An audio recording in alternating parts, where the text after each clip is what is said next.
Tonight, return with me to the very beginning, before kings, before empires, when the first creation myths were carved into clay in ancient Sumer. Close your eyes, slow your breath, and let the day fade away. These are the stories of how the world began, whispered by gods and preserved on forgotten tablets. So lie down, get comfortable. If you enjoy journeys like this, like the video, and tell us where you're watching from, now let the story begin. In the beginning, there was only the primordial sea. Before the heavens were named, before the earth below was called by name, there existed only Namu, the primeval mother, the cosmic ocean that held within her the potential for all existence. In the ancient land between two rivers, where the Tigris and Euphrates carved their paths through the fertile plains, the Sumerians looked up at the stars and wondered about the origins of everything they saw.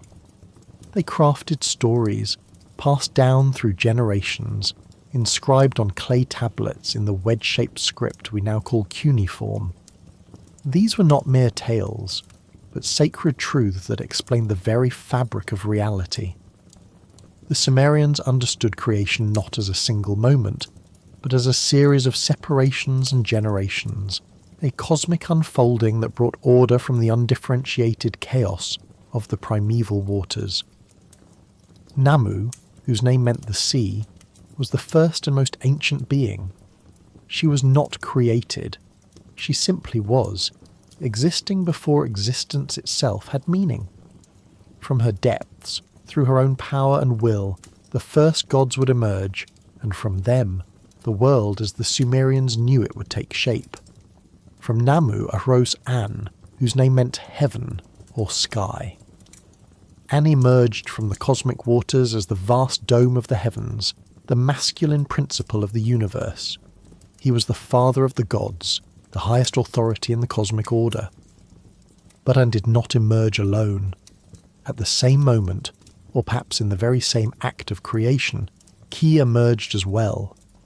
Ki, whose name meant earth, was the feminine principle, the solid foundation upon which all terrestrial life would one day rest. Some texts speak of them as a single entity at first, An-Ki, the heaven-earth, united as one cosmic mountain that rose from Namu's waters. The separation of An and Ki, of heaven and earth, was perhaps the most crucial moment in Sumerian cosmogony. These two great beings, born together from the primeval mother, were at first pressed together, united in an embrace so complete that there was no space between them. In this state, nothing could exist between heaven and earth. There was no room for atmosphere, for light, for the gods who would eventually populate the cosmos, or for humanity that would one day worship them. The separation had to occur, but who would accomplish this momentous task? It was Enlil, the air god, who would separate his parents. But Enlil himself had to be born first, conceived in that pressed-together space between An and Kai. Enlil, whose name meant Lord An and Kai. Enlil, whose name meant Lord Wind or Lord Ind or Lord Air. Ymir emerged from the union of Ged, from the union of heaven and earth. He was the active principle, the force of movement and power. Where An was distant and removed, representing the far heights of heaven, and Ki was solid and stable, representing the foundations of earth, Enlil was dynamic and present. He was the storm, the breath, the wind that moves and acts upon the world. With tremendous force, Enlil thrust himself between his parents, pushing An upward and Kai downward. The great cosmic mountain split in two, and ascended to become the overarching dome of the heavens, distant and remote, the source of cosmic authority, but no longer directly involved in the day-to-day affairs of the world. Ki descended to become the earth, solid and stable, the foundation of all terrestrial life, and in the space between them, Enlil established his realm, the air, the atmosphere, the space where weather forms and where gods and eventually humans would dwell. This separation created Lil, the air or atmosphere, the realm of breath and life. Enlil took his place as perhaps the most important god in the Sumerian pantheon, at least in terms of active power and authority over the world. He would become the king of the gods in practical terms, the one who made decisions and carried them out, even though An remained the nominal head of the pantheon, the source of ultimate authority sitting in his distant heavenly realm. But the cosmos was still incomplete.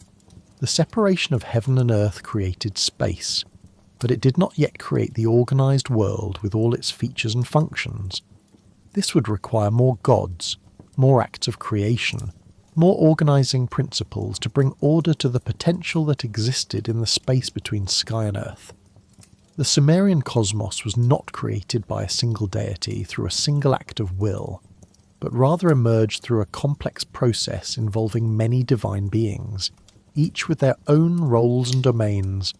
From the unions of these first gods came the next generation. Enki, who had become one of the most important gods in the Sumerian pantheon, was born as the son of An. In some traditions, Namu was his mother, making him a direct offspring of the sky god and the primeval sea. In others, his parentage varies, but his importance remains constant. Enki, whose name meant Lord of the Earth or Lord of the Foundation, became the god of wisdom, fresh water, crafts and magic. He was the clever god, the trickster, the problem solver who would time and again find ingenious solutions to seemingly impossible problems. Enki's domain was the Abzu, the subterranean realm of fresh water that the Sumerians believed lay beneath the earth. This was not the salt water of the primeval sea, but sweet, life-giving water that fed the rivers, springs and wells upon which civilization depended. In the hot, dry climate of Mesopotamia, fresh water was life itself, and Enki as its lord was the god who made life possible on earth. The Abzu was also the source of wisdom, the deep reservoir of knowledge and magic. Enki dwelt there in his temple, the Iabzu, surrounded by incantations and creative powers. The goddess Ninhursag, known by many names including Ninmah and Nintu, emerged as another crucial deity in the Sumerian pantheon. She was the mother goddess, the one who would shape and give birth to many beings.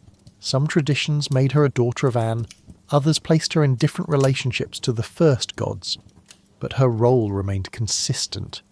She was the lady of the mountain, the birth goddess, the one who had the power to form living beings from clay and to nurture them into existence.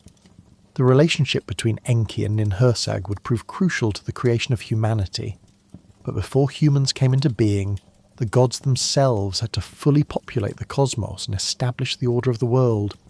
From these first generations came many more deities, each taking charge of different aspects of reality. Nanna was born as the moon god, the son of Enlil and Ninlil. His birth came about through a complex myth involving Enlil's rape of Ninlil and his subsequent exile to the underworld. But despite this dark beginning, Nanna became an important god, measuring time through his monthly cycles, illuminating the night sky. From Nanna came Utu, the sun god, who brought light and justice to the world. Utu travelled across the sky each day, seeing all that occurred under the heavens. Nothing could be hidden from his all-seeing eye, and so he became associated with justice and truth. His sister was Inanna, who would become the goddess of love, war and political power, one of the most complex and widely worshipped deities in the Sumerian pantheon. Inanna was the evening and morning star, the planet Venus, whose appearance marked important times in the agricultural calendar. Each deity had their domain, their me. The concept of me is central to Sumerian thought, but difficult to translate into modern languages. The me were the divine powers, the essential attributes of civilization, the decrees that made things function as they should. They included tangible things like kingship, priestly office, and crafts, but also abstract concepts like truth, victory, and descent to the underworld. The me were portable. They could be transferred from one god to another, stolen even, as Inanna would famously steal them from Enki in one myth. They were the operating principles of the cosmos, and their proper distribution among the gods ensured that the world functioned correctly. With the gods in place and their domains established, the cosmos had structure, but it still lacked something crucial. The gods themselves had to labour to maintain the world. They had to dig irrigation channels to water the earth, they had to clear fields, they had to build and maintain temples. This work was necessary, but it was also burdensome, especially for the younger gods, the Igigi, who bore the brunt of the labour. The great gods, the Anunnaki, could delegate the physical work, but someone had to do it. The gods grew weary of their labour. The complaints of the Igigi grew louder. They had been digging the channels of the Tigris and Euphrates for generations, and their resentment festered. Finally, they could bear it no longer. In one tradition, the labouring gods rebelled. They burned their tools. They surrounded Enlil's house at night, threatening revolt. The great gods were alarmed. Enlil himself was ready to resign his position, to abandon his role as king of the gods rather than face this rebellion. It was at this moment that the creation of humanity became necessary. The gods needed servants, workers who could take over the physical labour that the gods themselves found so burdensome. But who would create these new beings? The solution came from Enki, the wise god, the clever one who could always find a way through seemingly impossible problems. He suggested that a new creature be made, a being designed specifically to serve the gods, to take over the work that had caused such strife among the divine ranks. Different traditions tell the story of humanity's creation in different ways, but the core elements remain consistent. Humanity was created deliberately, with a purpose, through the combined efforts of multiple gods. One of the most complete versions of this creation story comes from the myth known as the Atrahasis, preserved in later Akkadian versions but drawing on much older Sumerian traditions. In this telling, Enki proposed the creation of humans to the assembly of the gods. His idea was accepted, but the actual work of creation fell to Enki and the mother goddess.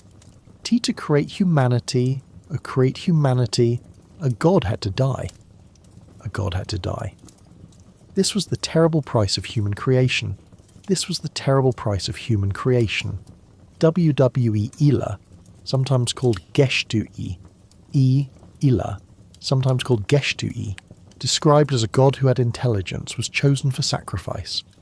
Some versions suggest he was one of the rebel gods, sacrificed as both punishment and as contribution to the solution. The god was slain, and from his flesh and blood mixed with clay, humanity would be formed. His blood, which contained his essence and his intelligence, was mixed with clay from the earth. The mother goddess, Ninhursag, took this mixture and began to fashion the first humans. The blood of the god gave humans their divine spark, their intelligence, their ability to think and reason and understand. This was why humans could serve the gods effectively, because they carried within them a portion of divine essence. But they were also made of clay, of earth, which made them mortal, bound to the physical world, limited in power and lifespan. This dual nature, part divine and part earthly, defined humanity's place in the cosmos. Humans were superior to animals because of the divine blood in their veins, but they were infinitely inferior to the gods because of the clay that formed their bodies. Ninhursag did not work alone in fashioning humanity. In many versions of the story, she called upon birth goddesses to assist her. 7 or 14 birth goddesses, depending on the tradition, were assembled. Ninhursag prepared the clay mixture, reciting incantations over it, instilling it with the potential for life. Then she divided the clay and gave portions to each of the birth goddesses. They shaped the clay, forming it into human shapes, male and female. The process of human creation thus mirrored the process of human birth, with the goddesses acting as divine midwives, bringing forth new life from the mixture of clay and divine blood. For 9 months the clay was shaped and incubated. The birth goddesses carried the forming humans as a mother carries a child in her womb. Finally, the time came for birth. The goddesses laboured and brought forth the first humans. There were 7 pairs, male and female, or in some traditions 14 females. These first humans were the prototypes. the models from which all future humanity would descend. They were given breath, they were given life, and they were given their purpose to serve the gods by maintaining the earth and providing for the temples. Humanity's first task was to take over the labour that had caused the divine rebellion. Humans would dig and maintain the irrigation channels that brought life-giving water to the fields. They would plant and harvest the grain that fed both humans and gods. They would build and maintain the temples, those houses of the gods that connected heaven and earth. They would perform the rituals and sacrifices that pleased the gods and maintained cosmic order. In exchange, the gods would protect humanity, would ensure the fertility of the fields, would hold back chaos and destruction. This arrangement, this relationship between gods and humans, was fundamental to Sumerian thought. Humans existed to serve the gods, but this was not seen as degrading or oppressive. Rather, it was understood as humanity's sacred duty, the very purpose for which they were created. The temples were the centres of Sumerian cities, great complexes where priests and priestesses carried out elaborate rituals. The ziggurats, those stepped pyramids that dominated the skyline of Sumerian cities, were artificial mountains, echoing the cosmic mountain from which heaven and earth had been separated, providing a meeting place between the divine and human realms. But humanity's creation did not solve all problems. In fact, it created new ones. Humans proved to be fertile, too fertile.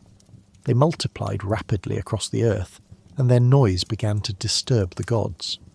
This element of the Sumerian creation tradition becomes most explicit in later Akkadian versions, but it has roots in Sumerian thought. The gods, particularly Enlil, found the clamour of humanity intolerable. The noise kept them awake, disturbed their rest, made life unpleasant even in their divine realm. Enlil decided that humanity needed to be controlled, their numbers reduced. He sent plagues and diseases to thin the human population. But Enki, the wise god who had helped create humanity, took pity on his creations. He warned his faithful servant, a man named Atrahasis, which meant extremely wise, and taught him how to propitiate specific gods to turn away the plagues. The plagues ended, humanity recovered, and their numbers grew again. Enlil tried again, this time sending drought and famine to reduce human numbers. The earth dried up, crops failed, and humans began to starve.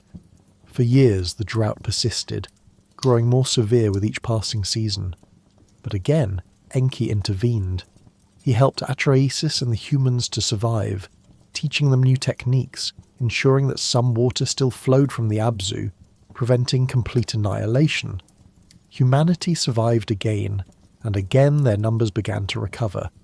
Growing increasingly frustrated, Enlil decided on a final solution.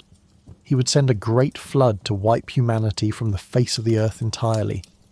He bound the other gods with an oath not to warn humanity of the coming destruction. The flood would be total, complete, leaving no survivors. The problem of human overpopulation and noise would be solved forever. But Enlil had underestimated Enki's cleverness and compassion. Enki could not directly violate his oath not to warn humanity, but he found a way around it. He went to the reed house where Atrahasis lived, and he spoke to the reed wall, not to the man. He told the wall about the coming flood, about how Atrahasis should build a boat, should make it waterproof, should take aboard his family and representatives of all living things. Atrahasis, hearing these words spoken to his wall, understood the message and obeyed. He built the boat, following Enki's specifications exactly. When his neighbours asked what he was doing, he told them he could no longer live in Enlil's land and was preparing to go live in the Abzu in Enki's realm. The flood came exactly as Enki had warned. The rain began to fall, harder than it had ever fallen before. The dikes broke, the channels overflowed. The Abzu rose up from below while the waters of heaven poured down from above. The entire world was engulfed. Every human being perished in the waters except for Atrahasis and those aboard his boat. Even the gods were terrified by the destruction they had unleashed. They cowered like dogs, crouching at the rim of heaven, watching the destruction below with horror. the mother goddess wept, lamenting the destruction of her children, the humans she had formed from clay. For 7 days and 7 nights the flood raged. The boat was tossed on the cosmic waters, bearing its precious cargo of life. Finally the storm subsided. The waters began to recede. The boat came to rest on a mountain. Atrahasis opened a window and looked out on a world transformed, scoured, clean, empty of human life save for those aboard the boat. He sent out birds to test whether the waters had receded enough. First a dove, which found no place to land and returned. Then a swallow, which also returned. Finally a raven, which did not return, suggesting that dry land was available once more. Atrahasis made offerings to the gods, setting up an altar on the mountain. He burned incense and made sacrifices. The gods, who had been deprived of offerings and worship during the flood, smelled the sweet savour of the sacrifice. They gathered around like flies, hungry for the worship and sustenance that only humanity could provide. It was at this moment that they realised their mistake. By destroying humanity, they had destroyed the very beings who served them, who provided for their temples, who gave them purpose and power through worship. Enlil was furious when he discovered that humans had survived. He had intended complete annihilation, and now he found Atrahasis and his family alive, making offerings as if nothing had happened. He immediately suspected Enki of betrayal, of violating the oath. The gods gathered for a council. Enki defended his actions cleverly, arguing that he had not technically violated his oath, as he had spoken to a wall, not to a human. More importantly, he argued that destroying humanity completely had been a mistake. The gods needed humans. The flood had proven that beyond doubt. A compromise was reached. Humanity would be allowed to continue, but measures would be put in place to control their population naturally. Some women would be barren, unable to bear children. There would be demon creatures who snatched away infants. Certain classes of priestesses would be forbidden to have children. Death would claim all humans eventually, ensuring that the population remained in check. These measures would prevent humanity from becoming so numerous that their noise disturbed the gods, while still maintaining enough of a population to serve the temples and provide for the gods' needs. This flood story, this near destruction and preservation of humanity, served multiple purposes in Sumerian thought. It explained why death existed, why not all women could have children, why humanity was limited and controlled in various ways. It also reinforced the special relationship between humanity and the gods, particularly Enki, who showed himself to be humanity's protector and advocate. And it demonstrated the essential nature of the god-human relationship. The gods needed humanity as much as humanity needed the gods. But the creation myths of Sumer were not limited to these grand cosmic narratives of the separation of heaven and earth and the creation of humanity. There were also myths about the creation and organization of specific features of the world, stories that explained how particular cities came to be important, how agriculture began, how crafts and civilizations started. These myths were more localized, often centered on particular city-states and their patron deities, but they were no less important to Sumerian religious thought. The city of Eridu held a special place in Sumerian tradition as the first city, the prototype of all cities. Eridu was Enki's city, home to his great temple, the Iabzu. According to Sumerian tradition, kingship itself first descended from heaven at Eridu. Before the flood, before there were multiple city-states competing for power, there was Eridu, the original urban centre where civilization first took root. The king list, that ancient document cataloguing Sumerian rulers, began with Eridu and its legendary kings who ruled for impossibly long periods, thousands or tens of thousands of years, in those ancient days when gods and humans mingled more freely. The creation of agriculture, that fundamental basis of Sumerian civilization, was also attributed to divine action. Enlil was said to have created the pickaxe, the essential agricultural tool, and to have used it to break through the hard crust of the earth.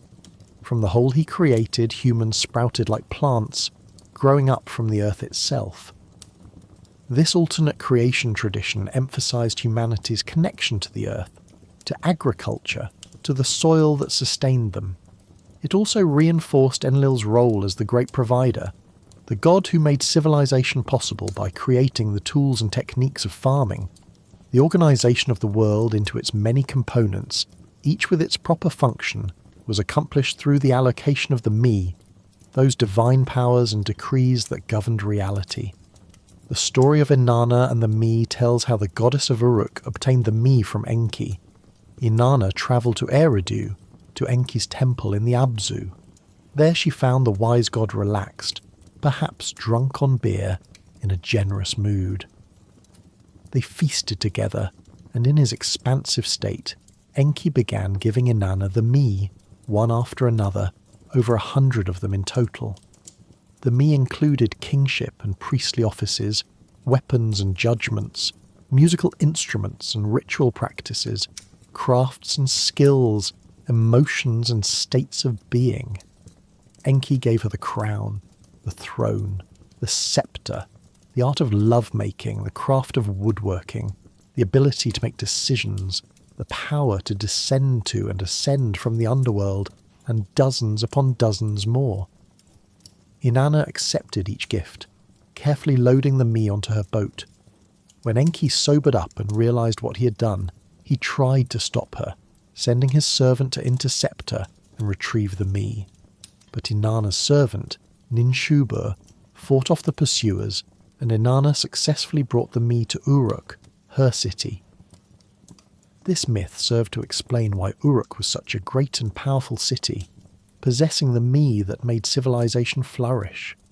It also illustrated important aspects of both Inanna and Enki's characters. Inanna was ambitious, clever, willing to use any means to advance herself and her city. Enki was wise and creative, but also susceptible to being outsmarted, particularly when beer was involved. The myth also suggested that the organisation of the world was not fixed and unchanging. The Mi could move from place to place, and power could shift among the gods and among cities. The cycle of the seasons, so crucial to agricultural civilization, was explained through the myth of Dumuzi and Inanna.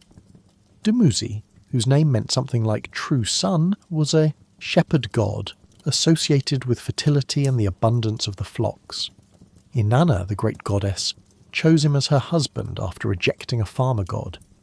Their courtship and marriage were celebrated in sacred rituals throughout Sumer, with the king often playing the role of Dumuzi in a sacred marriage ceremony designed to ensure the fertility of the land.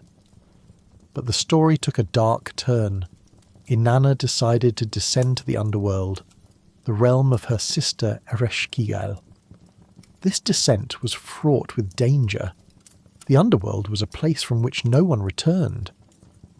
At each of the 7 gates of the underworld, Inanna was forced to remove one of her garments or ornaments, stripping away her power piece by piece. Finally, she arrived before Ereshkigal, naked and powerless.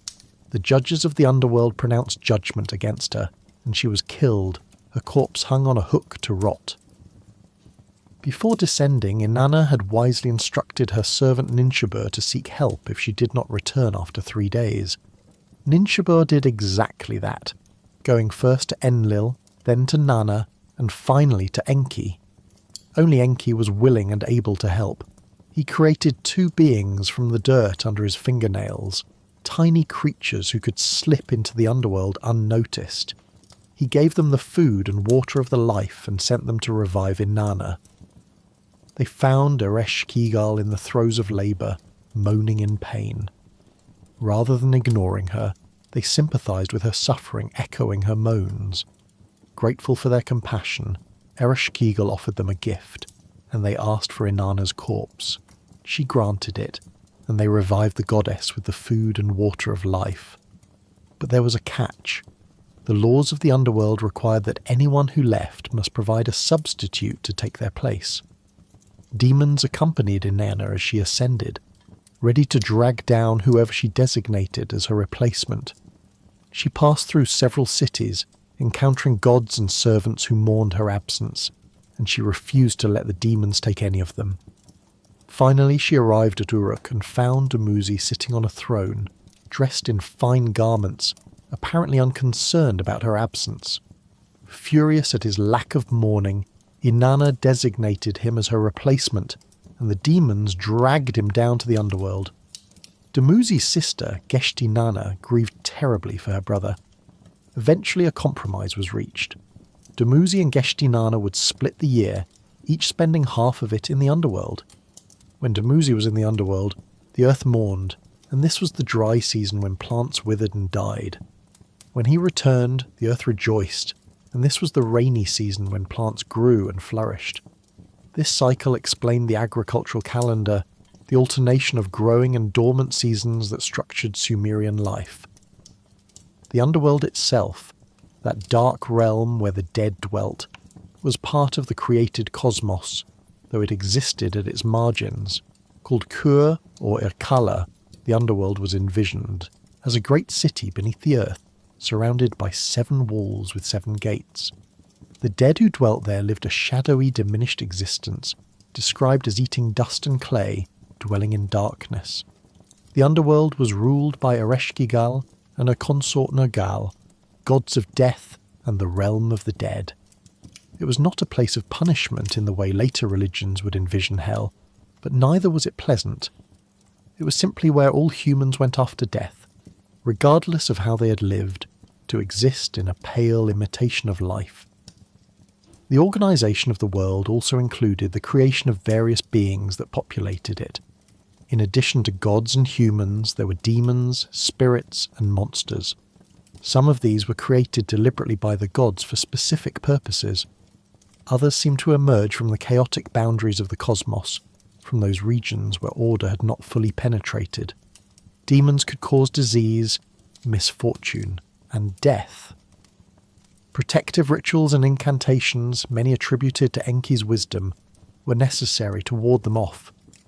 The Anzu bird, sometimes called Imdugud, was a divine storm bird, a creature with the body of an eagle and the head of a lion.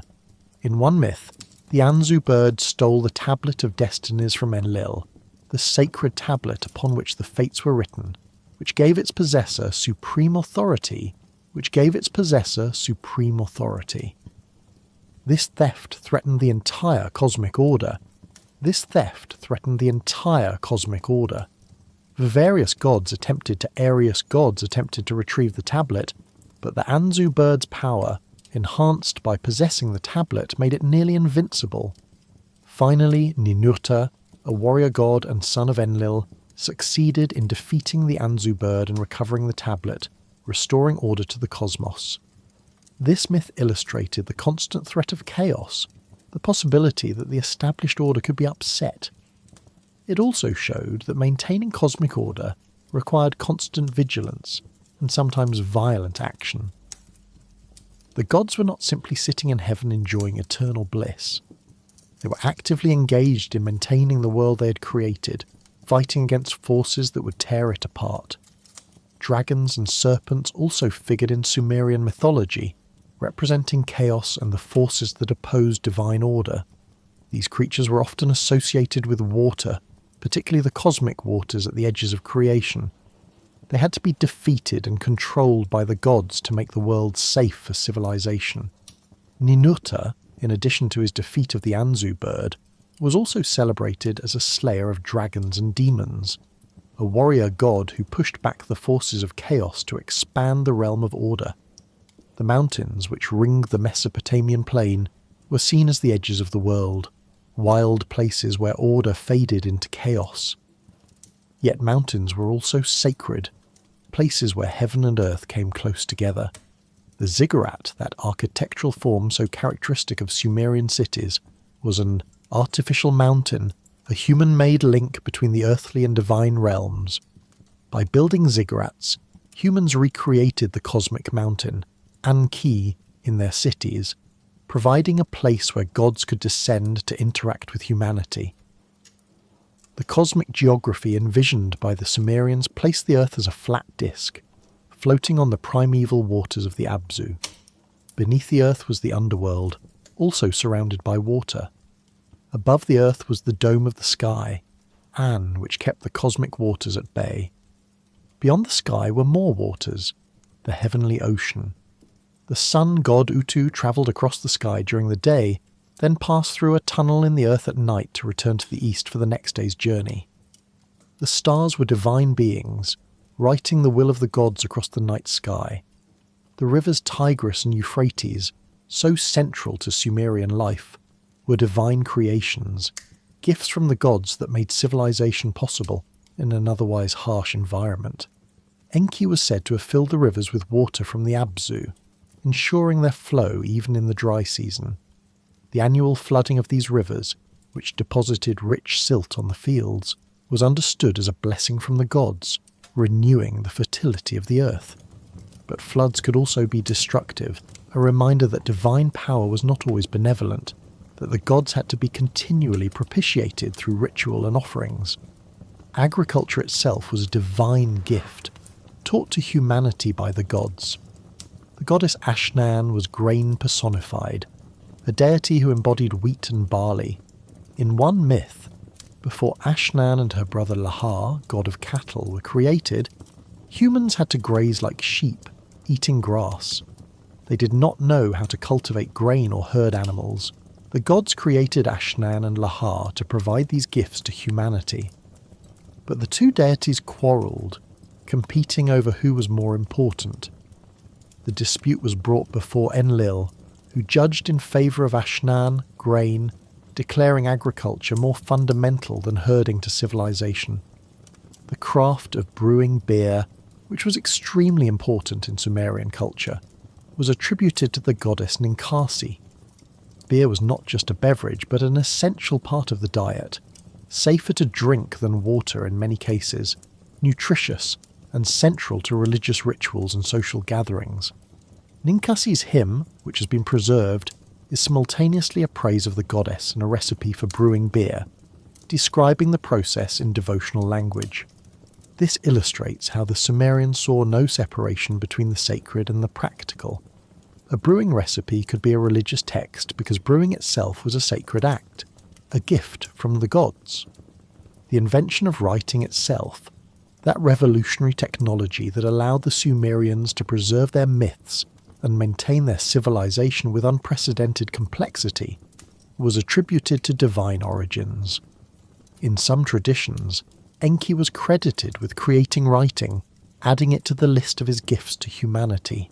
In others, Nisaba, the grain goddess who also became associated with writing and scholarship, was honoured as the patron of scribes. The act of writing was sacred, and scribes were trained not just in the technical skill of forming cuneiform signs, but also in the proper prayers and rituals to honour the gods who had made their craft possible. The creation of different types of humans and human roles was also explained through mythology. Kings were said to rule by divine mandate. Kingship itself descended from heaven as one of the me. The king was the shepherd of his people, a concept that echoed Dumuzi's role as shepherd god. The king's primary duties were to ensure justice, to maintain the temples, and to protect his people from enemies. In return, he enjoyed divine sanction for his rule. Royal hymns frequently emphasized the king's special relationship with the gods, often describing how a particular deity had chosen him for rulership. Priests and priestesses held special roles as intermediaries between gods and humans. They maintained the temples, performed the daily rituals that fed and clothed the divine statues, and conducted the festivals that mark the sacred calendar. Different types of priests and priestesses had different functions, and these two were understood as divinely ordained roles, part of the me that organised the world. The en-priest or en-tu-priestess held the highest position, often performing the sacred marriage ritual that ensured the land's fertility. The creation and organisation of the world was thus not a single event, but an ongoing process. The gods created the basic structure of the cosmos through the separation of heaven and earth and the establishment of their various domains. They created humanity to serve their needs. They organised the world by distributing the me, those divine powers that made everything function properly. And they continued to act in the world, maintaining order, responding to crises, ensuring that the cosmic machinery continued to operate. Yet the Sumerian view of creation and order was not one of static perfection. The cosmos was stable, but not unchanging. It required constant maintenance. The gods themselves could make mistakes, as Enlil's decision to flood the world demonstrated. They could be tricked, as Enki was when Inanna stole the Me. They could quarrel among themselves, requiring assembly and judgment to resolve disputes. This made the cosmos feel more realistic to the Sumerians, more like the world they actually experienced, where order had to be constantly worked for and maintained against the forces of chaos and entropy. The temple rituals that the Sumerians performed so faithfully were not just acts of worship, but acts of cosmic maintenance. By feeding the gods, clothing them, entertaining them, and honouring them, humans were fulfilling their purpose and keeping the gods content. Content gods meant a functioning cosmos, fertile fields, justice in the land, and protection from enemies. Neglected gods meant disaster, drought, plague, military defeat, and the breakdown of social order. This worldview, where creation was not a one-time event but an ongoing relationship between gods and humans, shaped Sumerian civilization profoundly. Every aspect of life had religious significance because everything was ultimately connected to the gods and their creation. The city-state itself was understood as the estate of its patron god. The land belonged to the deity, the people were the god's servants, and the king was the god's steward, managing the divine property on earth. Festivals throughout the year commemorated various aspects of creation and cosmic order. The New Year festival, called a Kitu in later Babylonian tradition but with roots in Sumerian practice, involved a ritual reenactment of creation.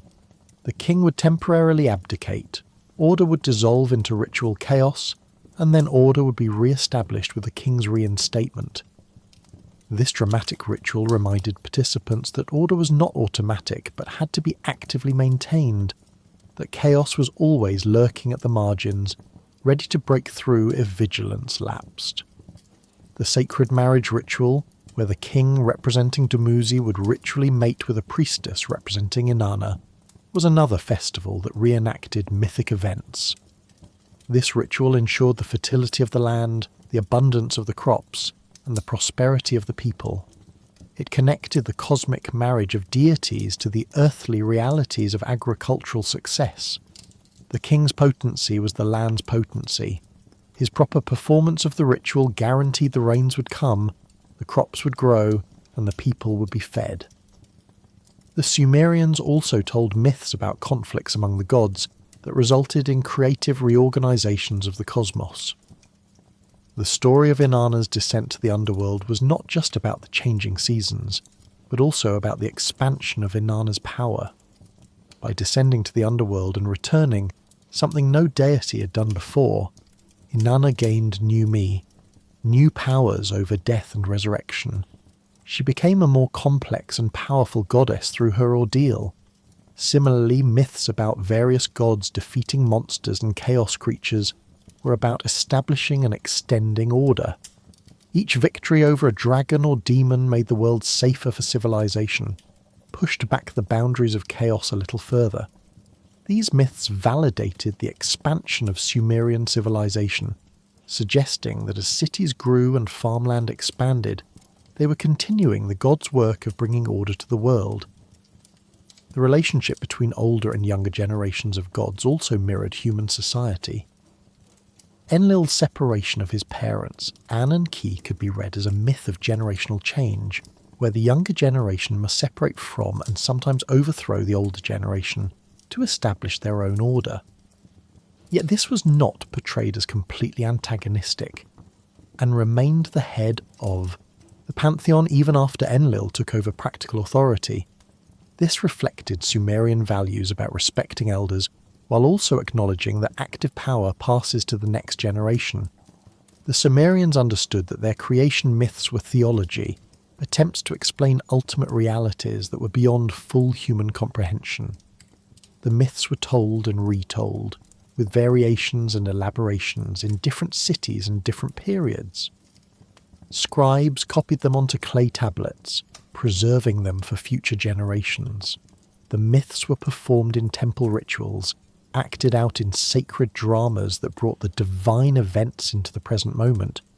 They were taught to students in scribal schools, ensuring that the educated elite understood the cosmic order they were part of. These myths were not understood as fiction or entertainment, though they could be appreciated for their literary qualities. They were understood as describing real events that had shaped the cosmos, real relationships between deities that continued to affect the world. When a Sumerian made an offering at a temple, they were engaging with the same gods who had separated heaven and earth, who had created humanity from clay and divine blood, who continued to maintain the world through their actions and their acceptance of human worship. The creation myths also provided a model for human behaviour. If the gods had brought order from chaos through their actions, then humans should likewise work to maintain order in their own sphere.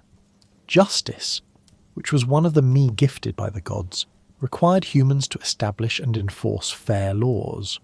Construction of temples and maintenance of irrigation systems were not just practical necessities but sacred duties, continuing the work of creation. Even simple acts like planting grain or brewing beer connected humans to the cosmic order, participating in the ongoing creative work of the gods.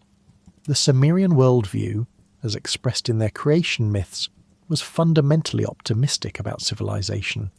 The gods had created the world for a purpose, and that purpose included humanity. Humans were not accidents or afterthoughts, but deliberate creations, made to serve the gods but also to benefit from the ordered world the gods had made. The rivers flowed with fresh water, the fields produced grain, the flocks multiplied, and the cities stood firm, all because the gods had organized the cosmos properly, and humans fulfilled their role in maintaining it. Yet there was also a tragic undertone to Sumerian mythology. Humans were mortal, death was universal and inevitable, the underworld awaited everyone, and existence there was diminished and grim. The flood myth reminded everyone that the gods could be capricious, that they might decide to destroy their creation if it displeased them.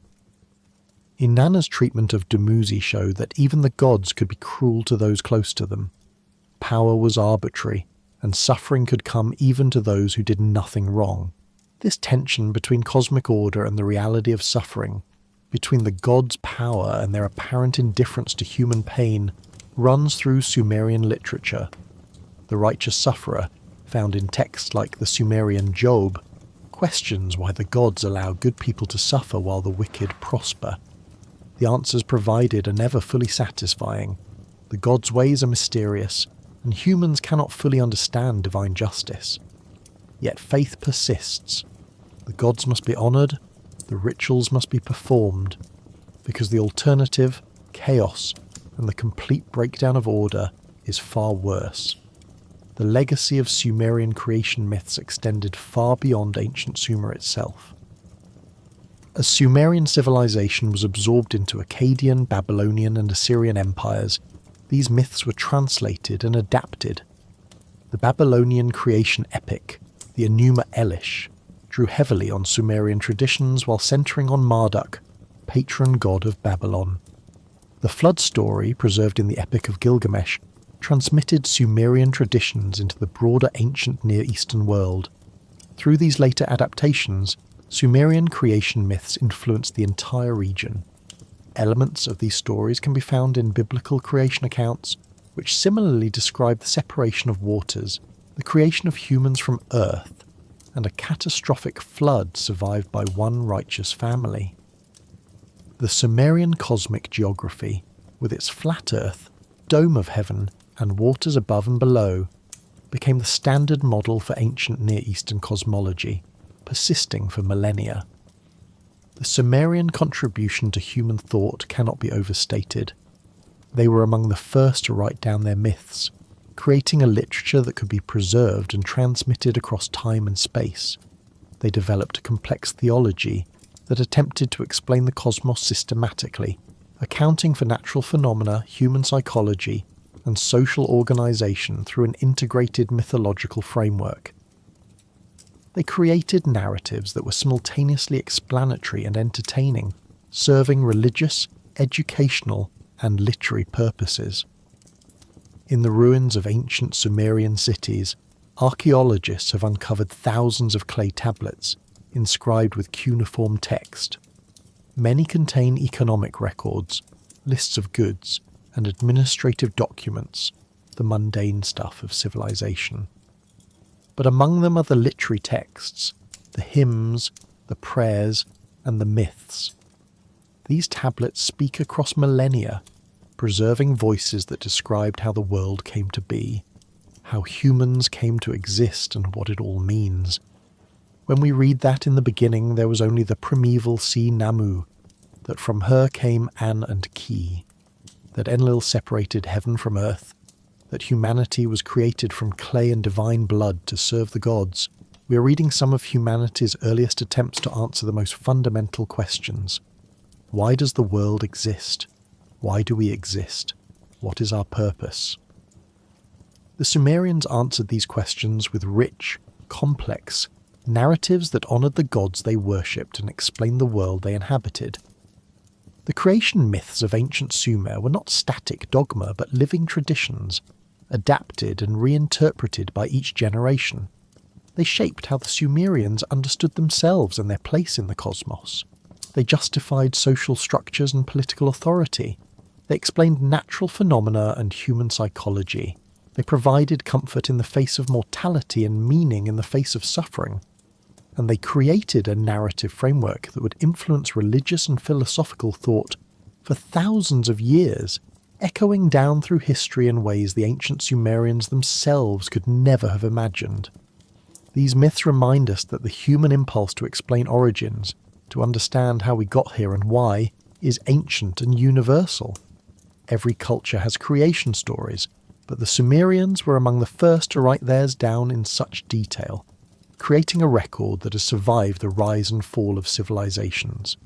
In their stories of gods separating heaven from earth, of humanity formed from clay and divine essence, of floods and survivals and the endless cycle of life and death, we see reflections of questions that still occupy us today.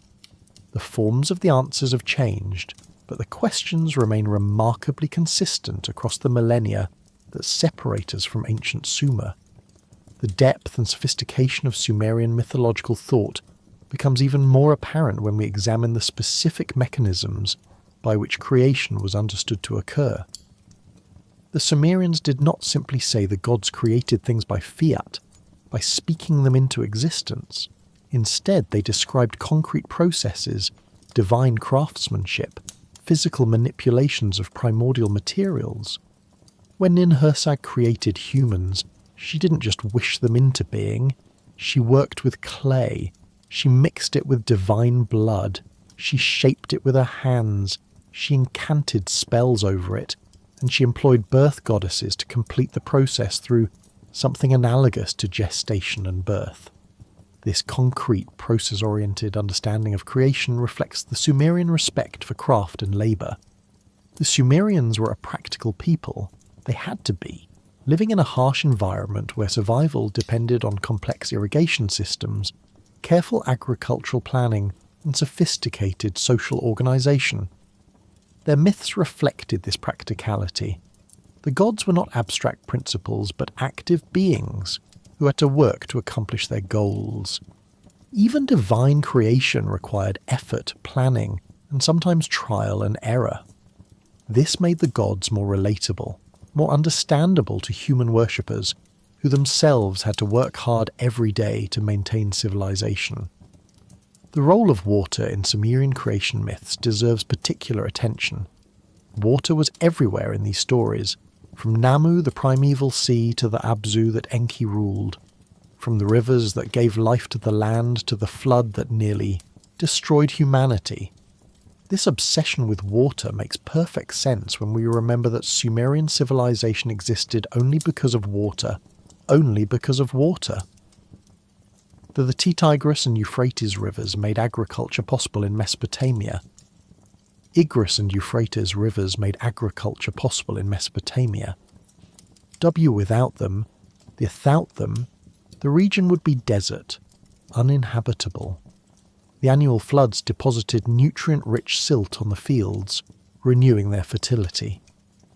Irrigation channels, carefully maintained, brought water to fields far from the riverbanks, expanding the area that could be cultivated. But water was also dangerous. Floods could be destructive, washing away crops, destroying houses, killing people and animals. The saltwater of the Persian Gulf, if it infiltrated the irrigation system, could poison the fields, making them barren. Managing water, controlling it, making it serve human needs, rather than destroy human works, was the constant challenge of Sumerian civilization. The myths reflected this, portraying water as both the source of life and a potential destroyer, as both Namu, the beneficent mother, and the flood that wiped out humanity. Enki's association with fresh water, with the Abzu, made him a particularly important god to the Sumerians.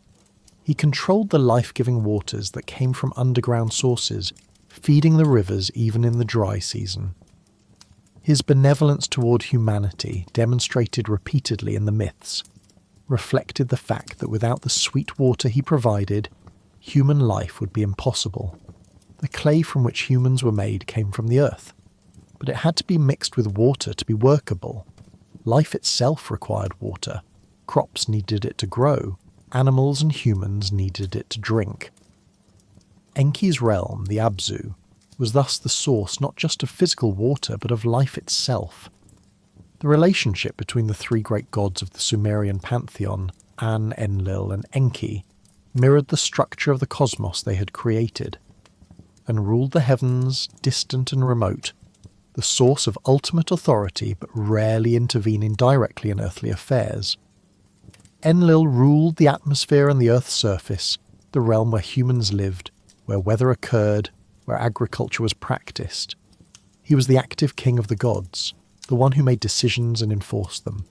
Enki ruled the waters below the earth, the Abzu, and he was the clever god, the one who solved problems through wisdom and cunning, rather than through raw power or authority.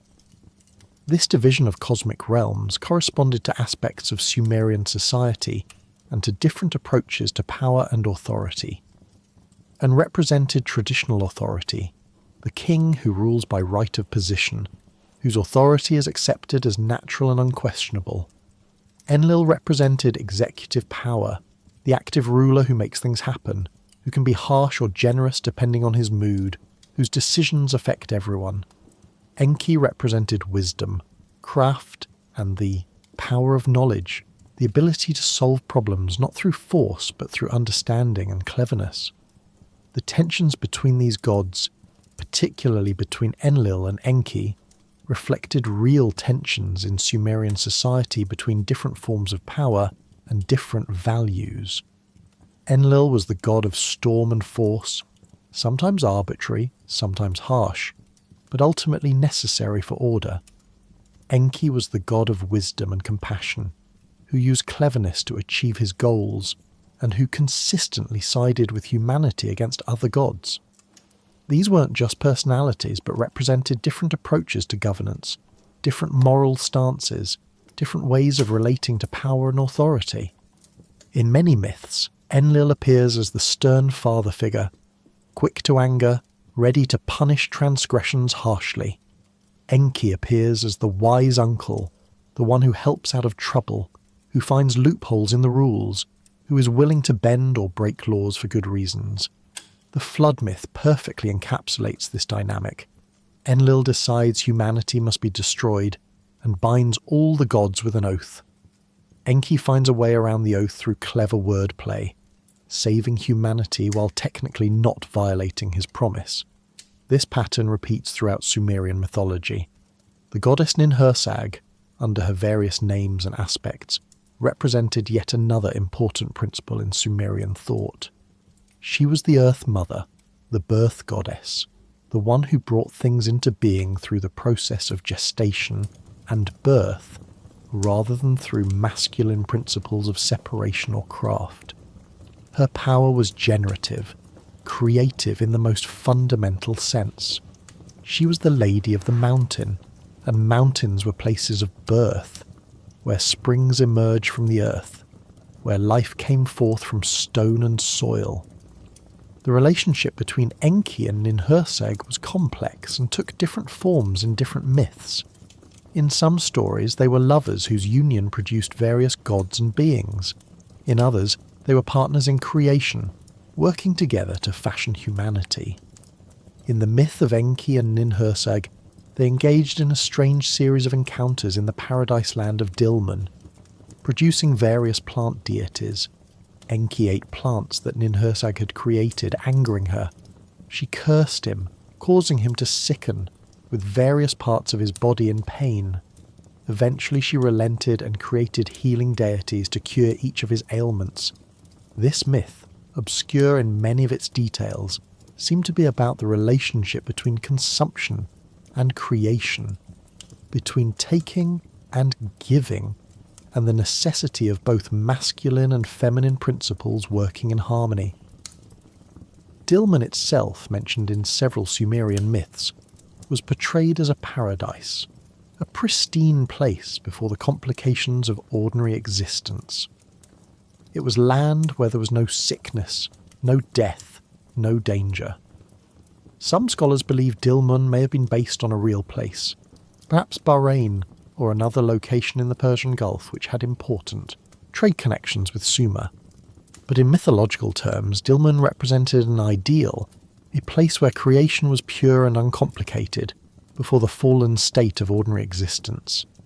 The concept of a paradise at the beginning of time, a perfect place that was somehow lost or left behind, appears in many religious traditions. In Sumerian thought, this paradise was not exactly lost, but rather existed at a different time, in the age when gods and humans mingled more freely, before the organisation of the cosmos was complete. The flood marked a dividing line between that earlier age and the current age, when the relationship between gods and humans was more distant, more mediated through temples and rituals. The city of Nippur held special importance in Sumerian religion as the city of Enlil, the place where the divine assembly met to make decisions. Nippur was never the most powerful city politically, it was never the capital of an empire, but it maintained religious supremacy throughout Sumerian and later Mesopotamian history. Control of Nippur and its temple, the Akur, legitimized political power. A king who could claim to rule with Enlil's blessing, demonstrated through control of or good relations with Nippur, had a stronger claim to legitimacy than one who could not. This religious geography, where different gods were associated with different cities, shaped Sumerian politics and warfare. Wars between city-states were also wars between the patron deities of those cities. When Uruk fought against Ur, it was also Inanna fighting against Nanna, or rather, their human worshippers fighting on their behalf. Victory in war proved which god was stronger, or at least which god favoured their city more at that particular time. Defeated cities would sometimes adopt the victorious city's god into their pantheon, acknowledging that God's power through the political reality of conquest. The process of syncretism, of identifying different gods with each other or merging their attributes, was common in Sumerian religion and became even more pronounced in later Mesopotamian history. A goddess worshipped under one name in one city might be identified with a goddess in another city, their myths and attributes merged or shared. This theological flexibility allowed the Sumerian religious system to adapt to political changes, to incorporate new peoples and new ideas, to remain relevant as civilization grew more complex. The invention of writing in Sumer, one of humanity's greatest achievements, cannot be separated from religious concerns. The earliest writing was not used for literature, but for temple administration, keeping track of offerings, recording inventories, documenting economic transactions. The temples were not just religious centres but economic powerhouses, owning vast estates, employing many workers engaged in trade. Managing these complex enterprises required record-keeping, and record-keeping required writing. But once writing existed, it could be used for other purposes. Scribes began to write down the myths that had previously been transmitted orally. They recorded hymns, prayers, and incantations. They composed works of literature like the stories of Gilgamesh, which drew on ancient Sumerian traditions. The Sumerian scribal schools, where young men learned to write cuneiform on clay tablets, also taught the traditional literature, including the creation myths. This created a literate class who shared a common cultural and religious education, who knew the stories of how the gods had made the world. The god Nisaba, originally a grain goddess, became the patron deity of scribes and accounting. This association between grain and writing may seem odd to modern minds, but it made sense in Sumerian context.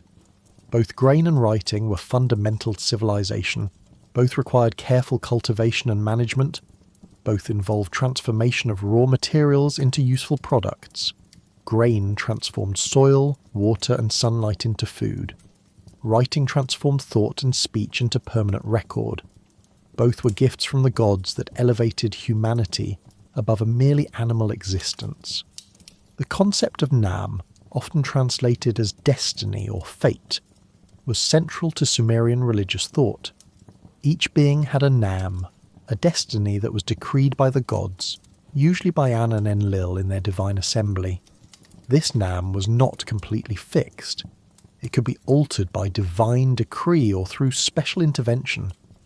But ordinarily each being's Nam defined what it was and what it would become. The Nam of humanity was to serve the gods. The Nam of a king was to rule justly and maintain the temples. The Nam of a priest was to perform rituals correctly. Living in accordance with one's Nam was living a proper, divinely ordained life. The Me, those divine powers discussed earlier, were related to but distinct from Nam. If Nam was destiny, Me were capabilities and attributes. A king needed both the Nam of kingship, the destiny to rule, and the Me of kingship, the powers and prerogatives that made rule possible. The Me could be transferred, stolen, or lost, as Inanna's theft of the Me from Enki demonstrated. This suggested that the organization of the cosmos, while stable, was not immutable. Power could shift, capabilities could be redistributed, and the divine order could be rearranged, though such changes were momentous events requiring significant divine agency. The Sumerian understanding of humanity's creation from clay and divine blood gave humans a dual nature that had to be carefully managed. The divine blood provided intelligence, the ability to think, reason, and communicate. It made humans capable of serving the gods effectively, understanding what was required, carrying out complex tasks. But it also gave humans something of the divine perspective, the ability to question, to desire, to aspire to more than their station. The clay, representing mortality and physical limitation, kept humans in their proper place, ensured they remained servants rather than rivals to the gods. This dual nature meant humans were constantly torn between divine aspirations and earthly limitations. They could think like gods, but were bound to die like animals. They could understand cosmic order, but were trapped in mortal flesh that decayed and failed. This tension produced both the glory and the tragedy of human existence. Humans could create civilizations, could build temples that rivaled divine palaces, could compose literature that celebrated and questioned divine actions. But they also suffered, died, lost loved ones, faced injustice, and knew that death awaited everyone regardless of virtue or accomplishment. The Sumerians did not shy away from this tragic dimension of existence. Their literature is filled with laments, with expressions of suffering, with questions about divine justice. The lament for Ur, composed after the destruction of that great city, questioned why the gods allowed such catastrophe to befall a city that had served them faithfully. Job-like texts described righteous men suffering despite their piety, questioning why the gods permitted such injustice. These texts didn't provide comfortable answers, but they gave voice to human pain and doubt, validating those feelings, even while ultimately affirming the necessity of accepting divine will. The cult of the dead, while not as elaborate in Sumer as it would become in later Mesopotamian civilizations or in Egypt, still played an important role in religious life. The dead were buried with grave goods that they might need in the afterlife. They were given offerings of food and drink. They were remembered and mourned.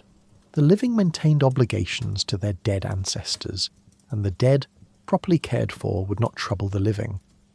Neglected dead became dangerous, potentially returning as vengeful spirits. The underworld, that grim destination awaiting all humans, was not entirely without structure or hierarchy. Ereshkigal ruled there as queen, and she had a court and administrators just as earthly rulers did. The Anunnaki, those great gods who were judges of the dead, resided in the underworld and pronounced judgment on the newly arrived.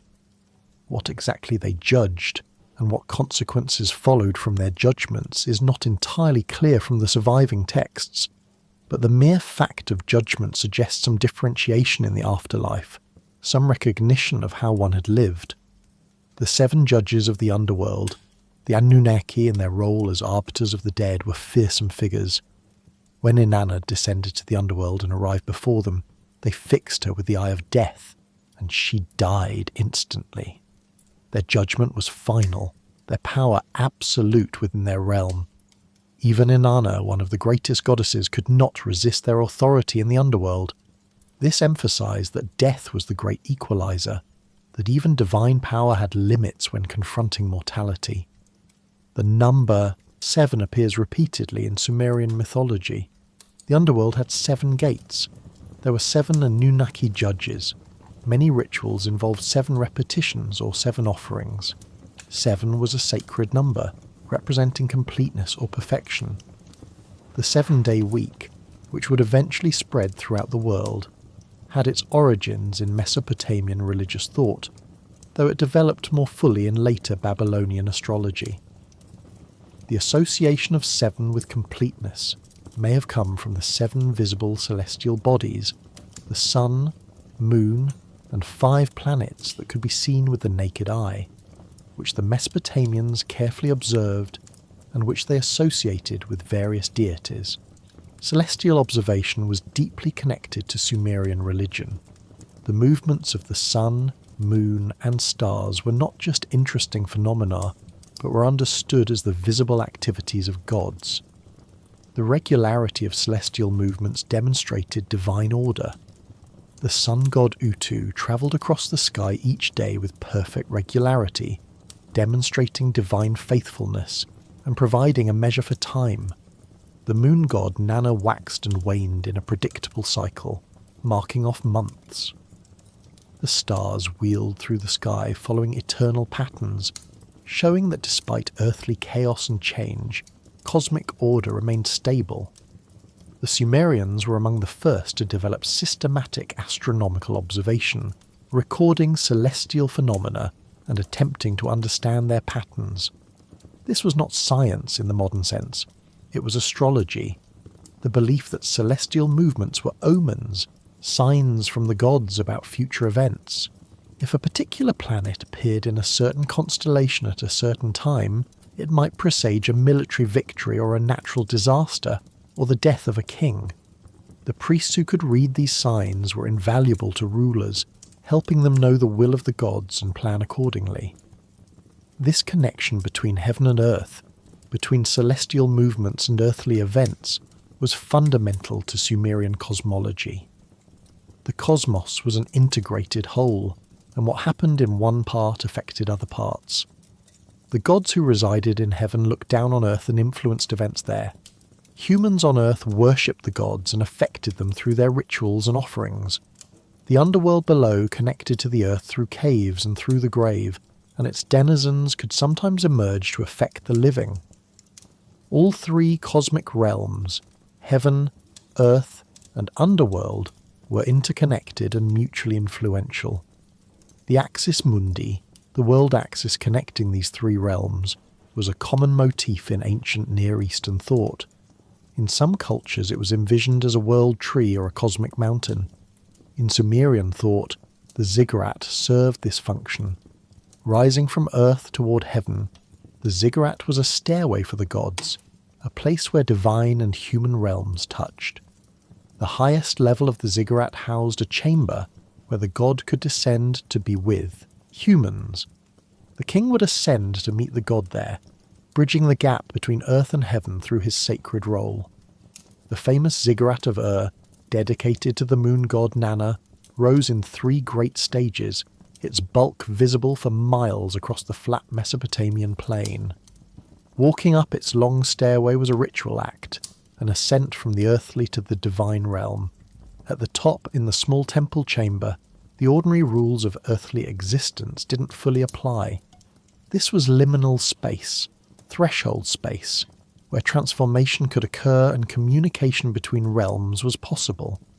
Similar ziggurats stood in every major Sumerian city, physical embodiments of the cosmic geography described in their myths. The temple complexes surrounding these ziggurats were vast, often occupying the centre of the city. They included not just the ziggurat and its main temple, but numerous smaller temples, administrative buildings, workshops, storehouses, and living quarters for priests and temple workers.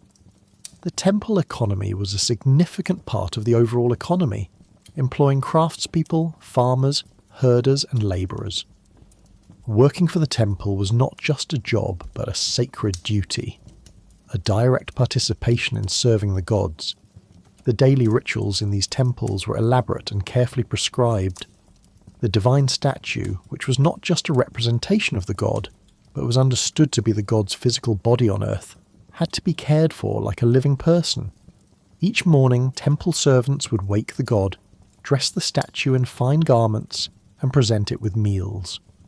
Throughout the day, more offerings would be made, hymns would be sung, and incense would be burned. At night, the god would be prepared for sleep. This daily routine continued year after year, generation after generation, maintaining the relationship between the god and the city. Major festivals punctuated this daily routine, occasions when the entire community participated in honouring the gods. These festivals often reenacted mythological events, bringing the stories to life through ritual drama. During the New Year festival, the creation of the world might be symbolically reenacted, or the victory of order over chaos.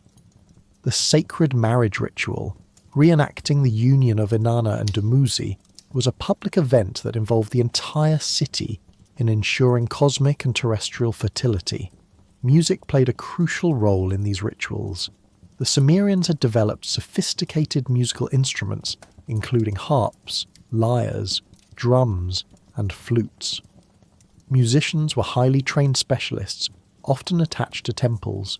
The hymns they sang and played were not just artistic performances, but were understood to have real power, to please the gods, to make offerings more effective, to bring divine blessings. Some of these hymns have been preserved in cuneiform tablets, and modern scholars have even attempted to reconstruct how they might have sounded. Though much uncertainty remains about ancient Sumerian music, the relationship between magic and religion in Sumerian thought was not sharply distinguished, as it would be in later Western culture. Incantations, spells, and magical rituals were part of legitimate religious practice. Enki, the wise god, was the master of incantations, and many magical texts claim to record his words or his teachings. When a person was ill, both medical treatment and magical ritual might be employed, with no sense that these were contradictory approaches.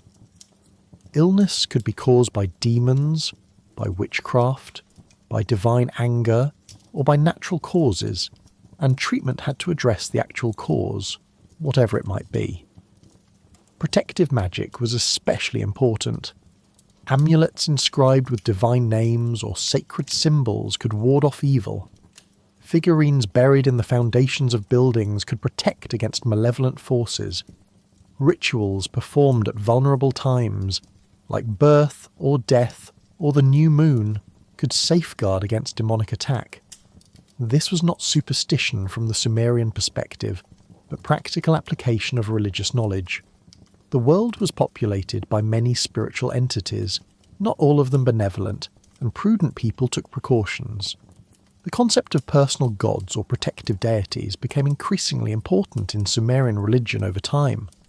While the great gods ruled the cosmos and received state cult in the major temples, Individuals also cultivated relationships with personal protective deities. These were often minor gods or deified ancestors who took a special interest in a particular family or individual.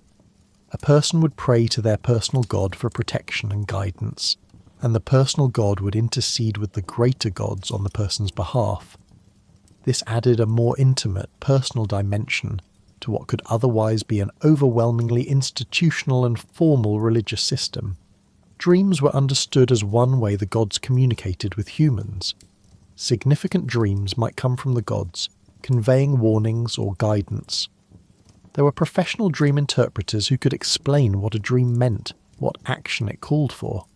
Kings in particular paid attention to their dreams, understanding them as divine communication relevant to the welfare of the state. Temple incubation, sleeping in a temple in hopes of receiving a revelatory dream, was practiced as a way of seeking divine guidance on important matters. Prophecy also existed, though it's less prominent in the surviving Sumerian texts than it would become in later Israelite religion. Prophets or ecstatic religious figures might speak divine messages, often while in trance states. These utterances had to be carefully evaluated. Not every supposed divine message was authentic, and false prophecy was a serious offence. But genuine prophecy was valued as direct divine communication, unmediated by the usual rituals and priestly apparatus. The moral dimension of Sumerian religion should not be underestimated, even though it differs from later, ethical monotheisms. The gods cared about justice, about fairness, about proper treatment of the weak and vulnerable. Kings were expected to establish justice in their lands, to protect widows and orphans, to prevent the strong from oppressing the weak. These were not just practical political concerns, but religious duties. A king who failed to provide justice offended the gods and risked divine punishment. Several Sumerian kings produced law codes, most famously Ur-Nammu, which spelled out punishments for various crimes and attempted to establish fairness in legal proceedings. The famous law code of Hammurabi, though Babylonian rather than Sumerian, drew on Sumerian legal traditions and religious concepts. The prologue to Hammurabi's code described how the gods called him to rule and commanded him to establish justice. The laws themselves, while often harsh by modern standards, attempted to be proportional and fair, establishing consistent penalties for offences. The epilogue called down curses from multiple gods on any future ruler who might alter or ignore these laws. Law was thus understood as having divine sanction, as being part of the cosmic order that the gods had established. The Sumerian concept of divine justice was complicated by the observable fact that the wicked often prospered while the righteous suffered. This problem, which would vex religious thinkers in many traditions, did not have a satisfactory solution in Sumerian thought. The gods were just, but their justice operated on cosmic timescales and by cosmic standards that humans might not understand. A person who seemed to prosper despite wickedness might be storing up divine punishment for later, either in this life or in the harsh conditions of the afterlife. Or the gods might have reasons, incomprehensible to humans, for allowing injustice to persist. This unsatisfying answer to the problem of evil and suffering didn't make the problem go away, and Sumerian literature continued to wrestle with it. The suffering of the innocent, the prosperity of the wicked, the seeming indifference of the gods to human pain. These themes appear repeatedly in prayers, laments, and wisdom literature. The texts don't resolve the problem so much as give voice to it, acknowledging the pain while ultimately affirming that the gods must be trusted even when their justice is not apparent. Human hubris, the attempt to rise above one's station, was another theme in Sumerian religious thought. Humans were created to serve the gods, and attempting to be like the gods, to claim divine prerogatives was dangerous. The gods were jealous of their status, and would punish humans who overreached. Yet the line between proper pride in human achievement and forbidden hubris was not always clear. Building great temples and cities, developing crafts and arts, creating impressive civilizations, these were good things that pleased the gods. but claiming too much credit, forgetting divine dependence, attempting to achieve immortality. These were transgressions. The Epic of Gilgamesh, though it reached its final form in Akkadian long after the Sumerian period, drew on earlier Sumerian stories and explored this theme of human limitation profoundly. Gilgamesh, 2/3 god and 1/3 human, was the greatest of heroes, king of Uruk, builder of its great wall, friend of Enkidu. But when Enkidu died, Gilgamesh could not accept mortality. He journeyed to the ends of the earth seeking immortality, finding Utnapishtim, the flood survivor who'd been granted eternal life. But Gilgamesh ultimately failed to achieve immortality, learning instead that human beings must accept death and find meaning in their finite existence, in the works they accomplish, in the legacy they leave behind. This theme, that humans must accept their created nature and their limitations, runs through Sumerian religious thought. The gods had created humans deliberately, with specific characteristics and purposes. Rebelling against this design, trying to become something other than what the gods intended, was futile and dangerous. Wisdom lay in accepting one's place in the cosmic order, fulfilling one's responsibilities, living well within the boundaries that the gods had established. This was not a counsel of despair, but a call to realistic engagement with life as it actually is, rather than as one might wish it to be. Yet Sumerian civilization represented a tremendous human achievement, and the Sumerians knew it. They had transformed a harsh environment into productive farmland. They had built great cities that endured for centuries. They had developed writing, law, literature, and art. They had created a complex civilization that would influence all subsequent Mesopotamian culture, and through it, the entire ancient Near East and beyond. This achievement was possible because of human qualities, intelligence, creativity, the ability to work together in complex social organizations.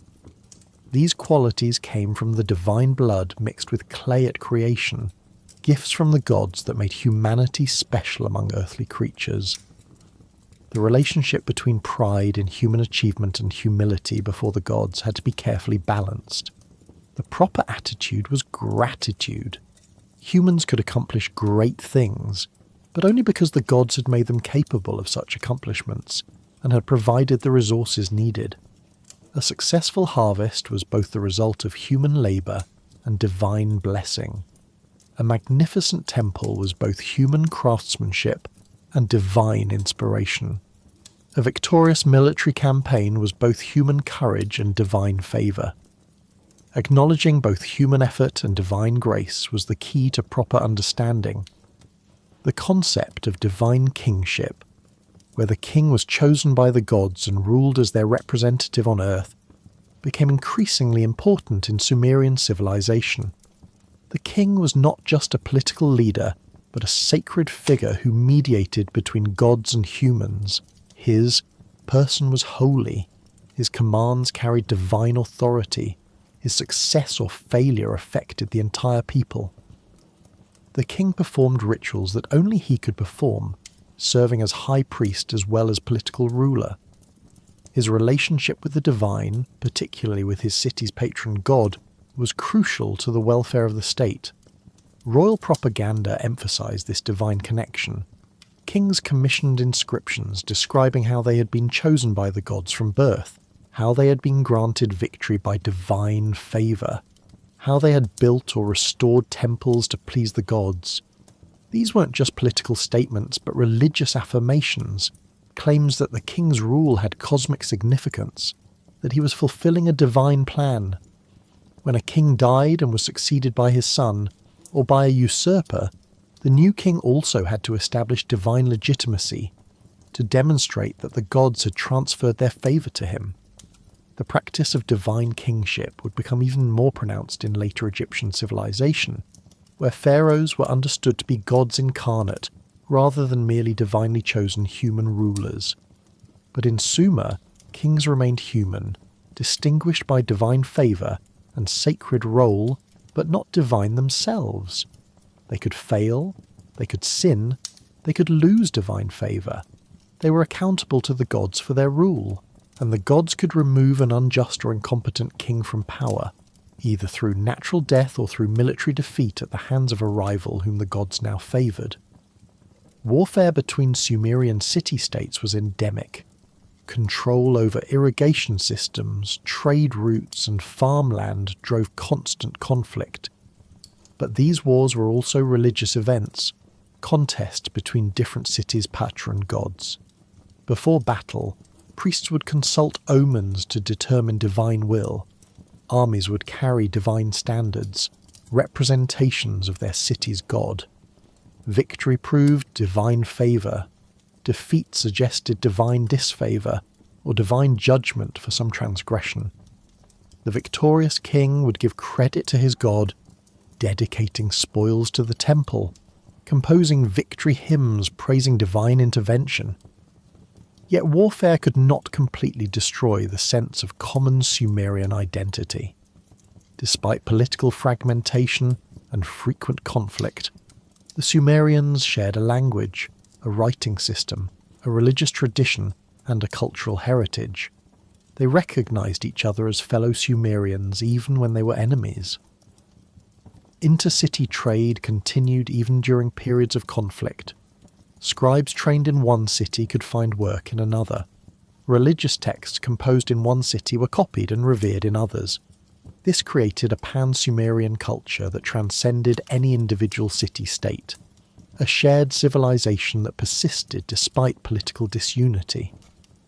The eventual conquest of Sumer by Akkadian speakers under Sargon of Akkad in the 24th century BCE marked the end of Sumerian political independence, but not the end of Sumerian cultural influence. The Akkadians adopted cuneiform writing modified for their own language. They absorbed Sumerian religious traditions, identifying their gods with Sumerian gods. They preserved and continued Sumerian literary traditions. Later Babylonian civilization, which spoke Akkadian, still honoured Sumerian as a sacred language, the language in which the gods had first been praised, the language of ancient wisdom. This continuation and transformation of Sumerian traditions meant that Sumerian creation myths, though originating in a specific time and place, had influence far beyond their original context. The story of how heaven and earth were separated, how humanity was created from clay and divine blood, how the flood nearly destroyed the world, these narratives were translated, adapted and retold throughout Mesopotamian history. They spread to neighbouring civilizations, influencing Hittite, Hurrian and eventually biblical traditions. The parallels between Sumerian creation and flood stories and biblical accounts have been recognised since cuneiform tablets were first deciphered in the 19th century. The similarities are too numerous and specific to be coincidental. The biblical accounts drew on ancient Near Eastern traditions that had their roots in Sumerian sources. But the biblical authors transformed these traditions, filtering them through monotheism, reinterpreting them for their own theological purposes.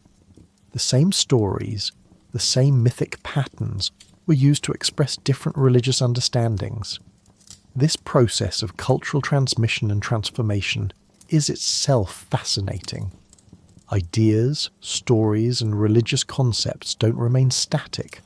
They travel, they change, they adapt to new contexts.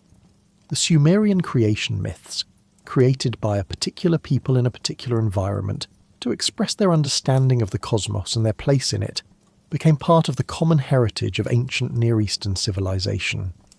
Through their later biblical forms, they continue to influence millions of people today, though few realize the ancient Mesopotamian origins of these narratives. The Sumerian contribution to human civilization extends far beyond their creation myths, of course.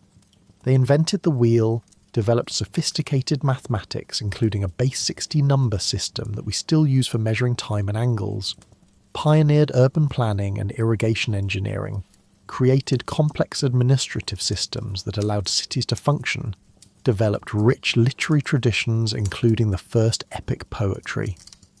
But their creation myths are particularly significant because they represent some of humanity's earliest systematic attempts to answer the most fundamental questions about existence. When the Sumerians asked where the world came from, they weren't satisfied with simple answers. They developed complex narratives involving multiple gods, multiple stages of creation, physical processes and magical transformations. They tried to account for everything they saw around them, from the separation of sky and earth to the existence of irrigation channels, from the cycle of seasons to the reality of human mortality. Their answers may seem strange to modern minds, but the questions are eternal, and the Sumerian responses show remarkable sophistication and creativity. The Sumerian understanding that humans were created deliberately, with a specific purpose, gave life meaning in their worldview. Humans weren't accidents or afterthoughts, but were essential to the proper functioning of the cosmos. The gods needed human service, and humans needed divine protection and provision. This mutual dependence created a relationship that had to be actively maintained through ritual, sacrifice, and righteous living. It made religion central to every aspect of life, not an optional add-on, but the fundamental framework through which all existence was understood. Modern people, living in a secular age, might find this all-encompassing religious worldview hard to understand or appreciate. But for the Sumerians and for most pre-modern peoples, religion wasn't just about belief or personal spirituality. It was about understanding how the world actually worked, about maintaining the cosmic order upon which all life depended, about fulfilling humanity's purpose and destiny. Religion was as practical as irrigation and as essential as agriculture. Without proper religious observance, crops would fail, disease would spread, enemies would triumph, and chaos would return. This practical dimension of Sumerian religion helps explain why they invested so heavily in temples and rituals. These weren't wasteful expenditures on unnecessary luxuries, but were essential maintenance of the cosmos, as necessary as maintaining irrigation canals or city walls. The elaborate temple complexes, the numerous priests and priestesses, the daily rituals and annual festivals, the costly sacrifices and offerings. All of these were cosmic maintenance, keeping the gods happy and active in their roles, ensuring that the world continued to function as it should. The eventual decline and fall of Sumerian civilization, absorbed into Akkadian and later Babylonian empires, did not invalidate their worldview in the eyes of those who came after. The gods remained the same even if political power shifted. The cosmic order endured even if particular cities rose or fell. The truth of the creation myths didn't depend on Sumerian political dominance, but on their accurate description of divine realities. Later Mesopotamian peoples honoured the Sumerians as ancient sages who had first understood and recorded the divine truths that governed existence. In the ruins of ancient Mesopotamia, archaeologists continue to uncover clay tablets inscribed with cuneiform script. Some are economic records, documenting the mundane business of buying and selling, paying workers, recording harvests. Others are literary works, hymns, myths, wisdom literature. These tablets, baked in ancient fires or preserved in the dry earth, are our windows into a vanished world. Through them, we can hear the voices of people who lived 4,000 or 5,000 years ago, who looked up at the same stars we see, and wondered about the same questions we still ask. Their answers were different from ours, shaped by their culture and their time.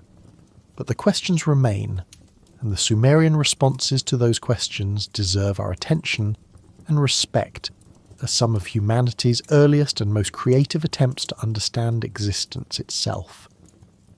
The relationship between the Sumerian worldview and their physical environment cannot be overstated. Living in southern Mesopotamia meant dealing with extreme heat, unpredictable river flooding, and the constant threat of drought. The land between the rivers was fertile but demanded intensive labour to make it productive.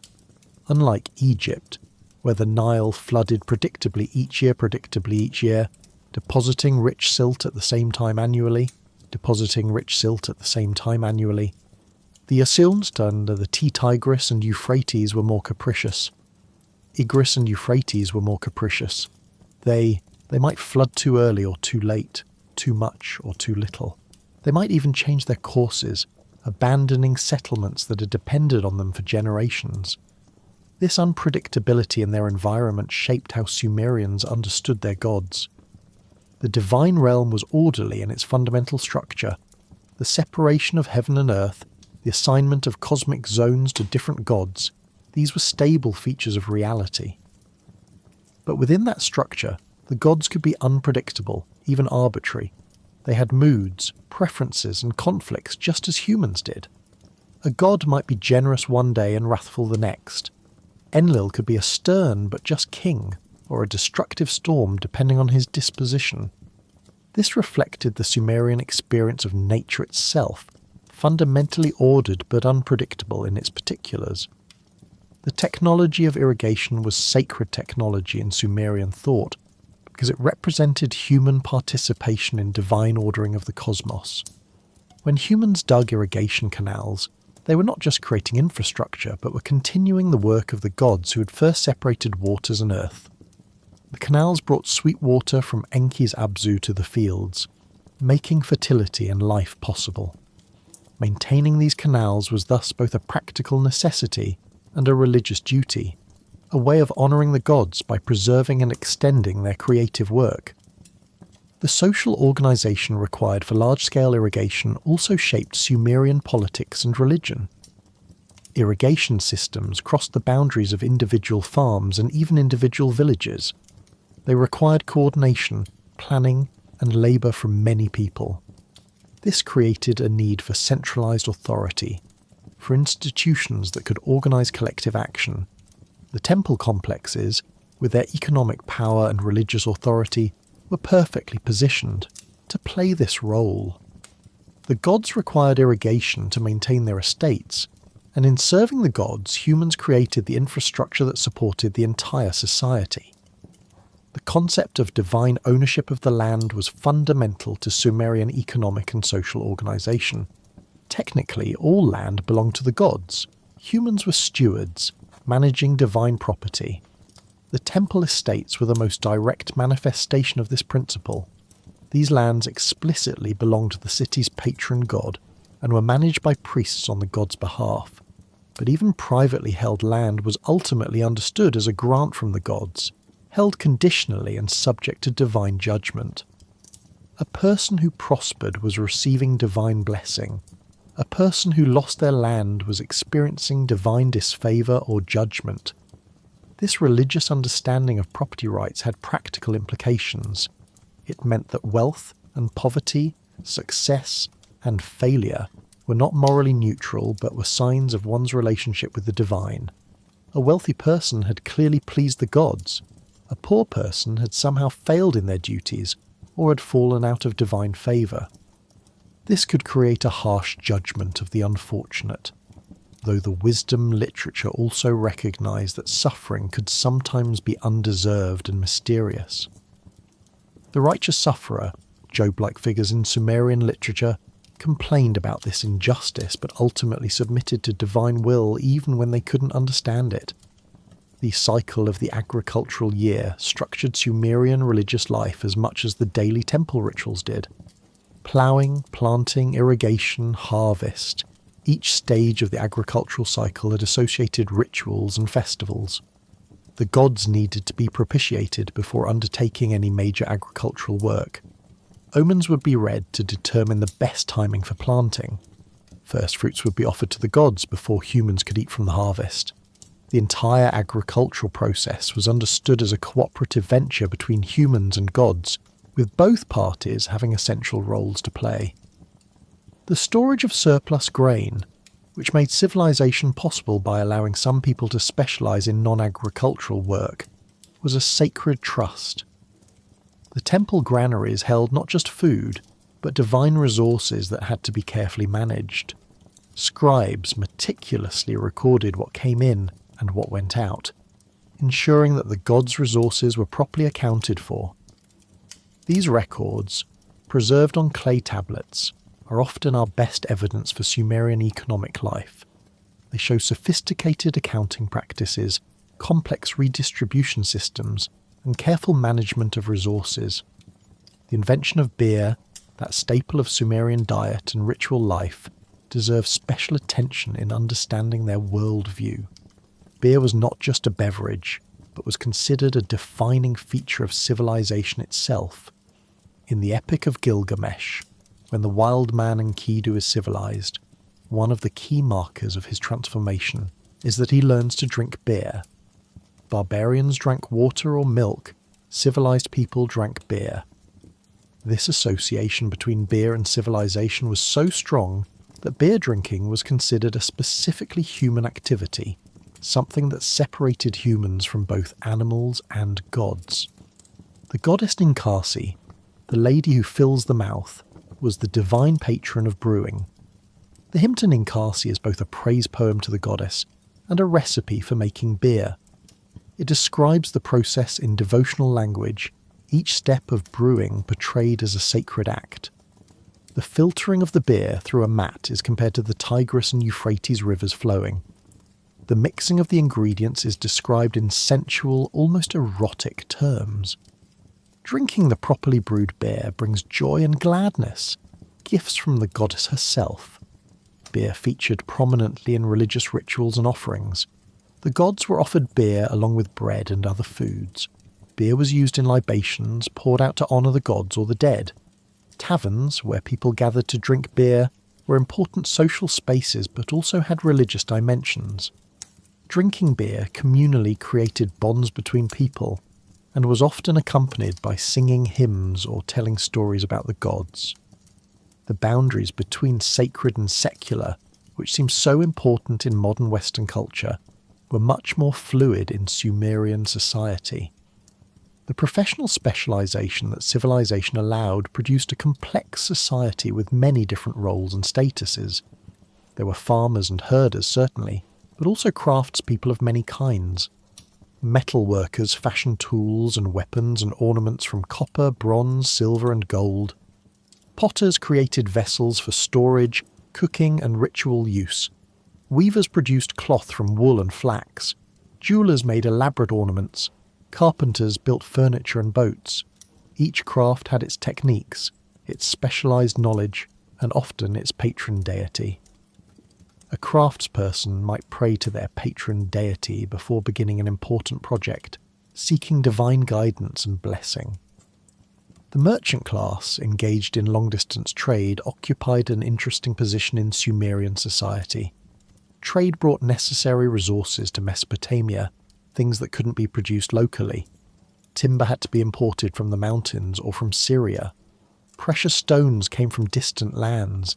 Metals were mined elsewhere and brought to Sumer. These merchants travelled far from home, ventured into foreign lands, dealt with people who spoke other languages and worshipped other gods. This required them to be adaptable, to be comfortable with diversity, to find ways to communicate across cultural boundaries. The gods, in Sumerian thought, also engaged in trade and travel. Inanna's journey to the underworld could be understood partly as a trading mission, going to acquire Numi from her sister's realm. The travel of gods between their various cult centres, portrayed in myths and reenacted in rituals where divine statues were carried in procession from one city to another, paralleled human trade journeys. The gods visiting each other, exchanging gifts, forming alliances. These divine activities provided models for human diplomatic and economic relationships. Slavery existed in Sumerian society, though it was not as central to the economy as it would become in classical Greece or Rome. Slaves could be war captives, people sold into slavery for debt, or children born to enslaved parents. The status of slaves in Sumerian law was complex. They had some rights and protections under law. They could own property, engage in business, and eventually purchase their freedom. But they were also property themselves, could be bought and sold, and were subject to their owner's authority in ways that free people were not. The religious status of slaves was ambiguous. They presumably had souls, and would go to the underworld like everyone else when they died. But their service to human masters rather than directly to the gods put them in a diminished position in the cosmic order. The status of women in Sumerian society was also complex and evolved over time. Early Sumerian society seems to have granted women more rights and higher status than later Mesopotamian civilizations would. Women could own property, engage in business, serve as priestesses in temples, and even occasionally rule as queens. The prominence of female deities in the Sumerian pantheon, particularly powerful goddesses like Inanna and Ninhursag, may have both reflected and reinforced the relatively higher status of women compared to later periods. However, this should not be romanticised. Sumerian society was still patriarchal. Most property passed through male lines. Men held most political and religious offices. Women's sexuality was controlled more strictly than men's. The ideal of female virginity before marriage and fidelity within marriage was enforced, while men had more sexual freedom. These double standards were often justified through mythology. Stories about Inanna's sexual adventures could be celebrated as demonstrations of divine power, but similar behaviour by ordinary women would be condemned. The gap between divine prerogatives and human duties was particularly marked for women. The institution of temple prostitution, where women engaged in sexual acts as part of religious ritual, has been controversial among scholars. Some ancient sources describe sacred prostitutes serving in temples, offering their bodies to worshippers as a form of devotion to Inanna or other fertility deities. However, modern scholars debate whether these accounts accurately describe Sumerian practice or whether they reflect foreign misunderstandings or later developments. If sacred prostitution did exist in Sumer, it would have been understood very differently than modern prostitution, as a religious rite rather than merely an economic transaction. The education system in Sumer was centred on the adaba, the tablet, house, or scribal school. Boys, generally from wealthy families, would attend these schools to learn cuneiform writing. The curriculum was demanding, requiring years of practice to master the hundreds of cuneiform signs. Students would copy text repeatedly, learning to form the wedge-shaped marks precisely. They studied mathematics, needed for accounting and surveying. They learned Sumerian literature, including the creation myths and other religious texts. They practiced legal formulae and letter writing. The goal was to produce competent scribes who could serve in temple or palace administration. The relationship between teacher and student was understood in almost religious terms. The teacher was called the school father, and the student the school son. The teacher had authority to discipline students, sometimes harshly, but the teacher also had a responsibility for the student's formation, not just teaching technical skills, but shaping character and instilling proper values. Successful students would honour their teachers throughout their lives, much as they honoured their biological fathers and the gods. The transmission of knowledge from one generation to the next was thus a sacred duty, preserving the wisdom that made civilization possible. The medical knowledge of the Sumerians blended practical experience with religious understanding. Physicians existed as professionals, diagnosing illnesses and prescribing treatments.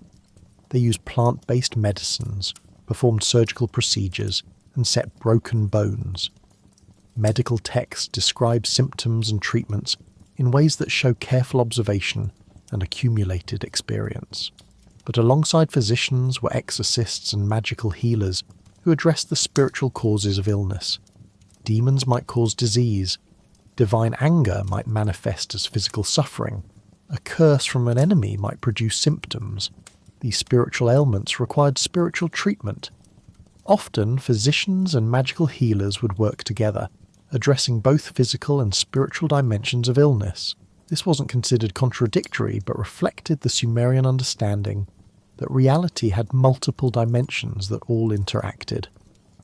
A person might be sick because of both natural causes and spiritual attack. Treating only the physical symptoms without addressing the spiritual dimension would leave the underlying problem unresolved. Comprehensive healing required comprehensive treatment, engaging with the full reality of the situation. The Sumerian concept of the human person was complex. A person was not just a physical body, but had multiple spiritual components. The breath, the blood, the heart, the liver, all had spiritual significance as well as physical function. The name was also part of the person's identity, so much so that to erase someone's name was to attack their very existence. This is why curses often called for a person's name to be forgotten, and why benefactors had their names inscribed on monuments, ensuring they would be remembered. The shadow was another spiritual component of the person, the dark reflection that followed one around. Dreams might involve the shadow leaving the body temporarily. Death involved a permanent separation of the physical body and the spiritual components, with the spiritual essence descending to the underworld. The dead were called atemu, or ghosts, and were understood to continue existing in some form in the underworld. Proper burial and regular offerings were necessary to keep the dead content in their underworld existence, and prevent them from returning to trouble the living. Family relationships in Sumerian society were governed by both custom and law. Marriage was typically arranged by families and formalized through contracts. The primary purpose was to produce legitimate heirs who would inherit property and maintain the family name. Love marriages existed, but were not the norm or the ideal. Marriage created alliances between families, consolidated property, and ensured the continuation of bloodlines.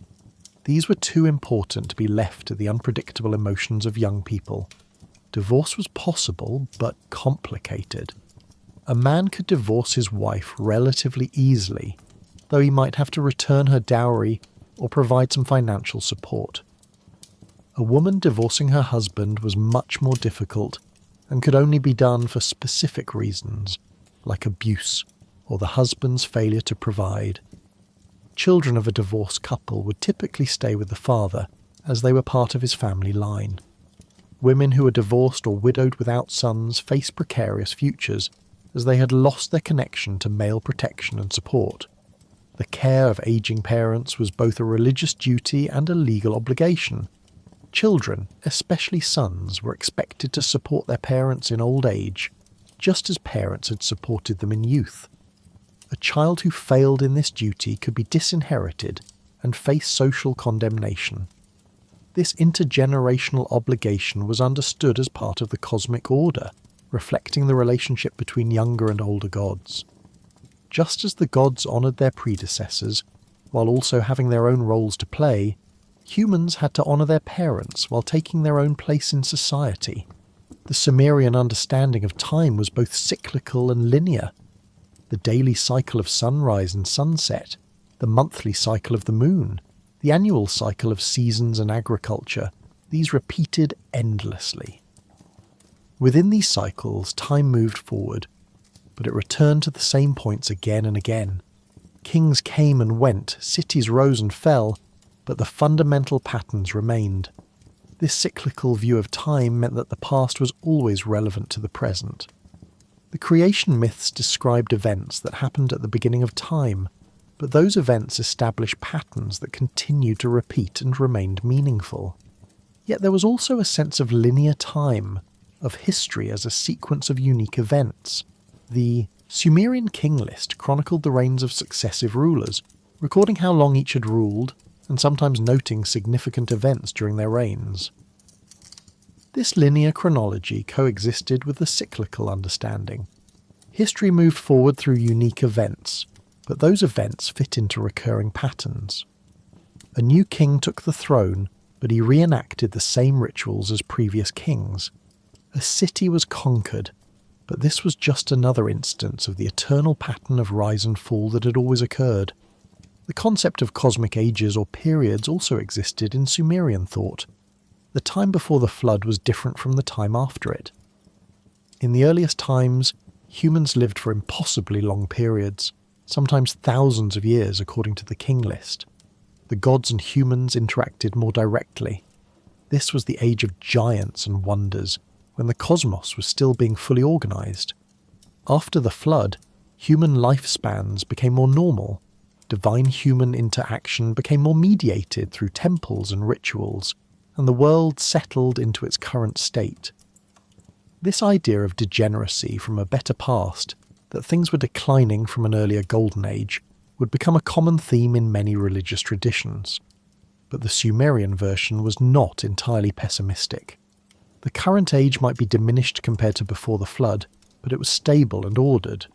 The gods had learned from their mistake and would not again destroy humanity. The relationship between gods and humans, while more distant, was also more sustainable. Civilization had matured, and with maturity came both limitation and stability. The Sumerian accomplishment in literacy cannot be overstated. By inventing writing and using it to preserve their myths, laws, literature and knowledge, they created a foundation for all subsequent civilizations in the region. Writing allowed knowledge to be stored outside of human memory, to be transmitted across time and space, to be accumulated and built upon by successive generations. The scribes who copied tablets were not just preserving texts, but were actively maintaining civilization itself, ensuring that knowledge wasn't lost. The rediscovery of Sumerian civilization in the 19th and 20th centuries was a revelation to modern scholarship.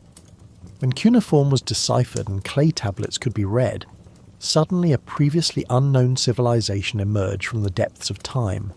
The Sumerians, who had been completely forgotten, whose very existence was unknown to modern historians until the 19th century, suddenly revealed themselves through their own words, their own stories, their own records. It was like discovering a lost continent of human civilization. The impact on understanding ancient history was profound. Many things that had been attributed to later civilizations turned out to have Sumerian origins or precedents.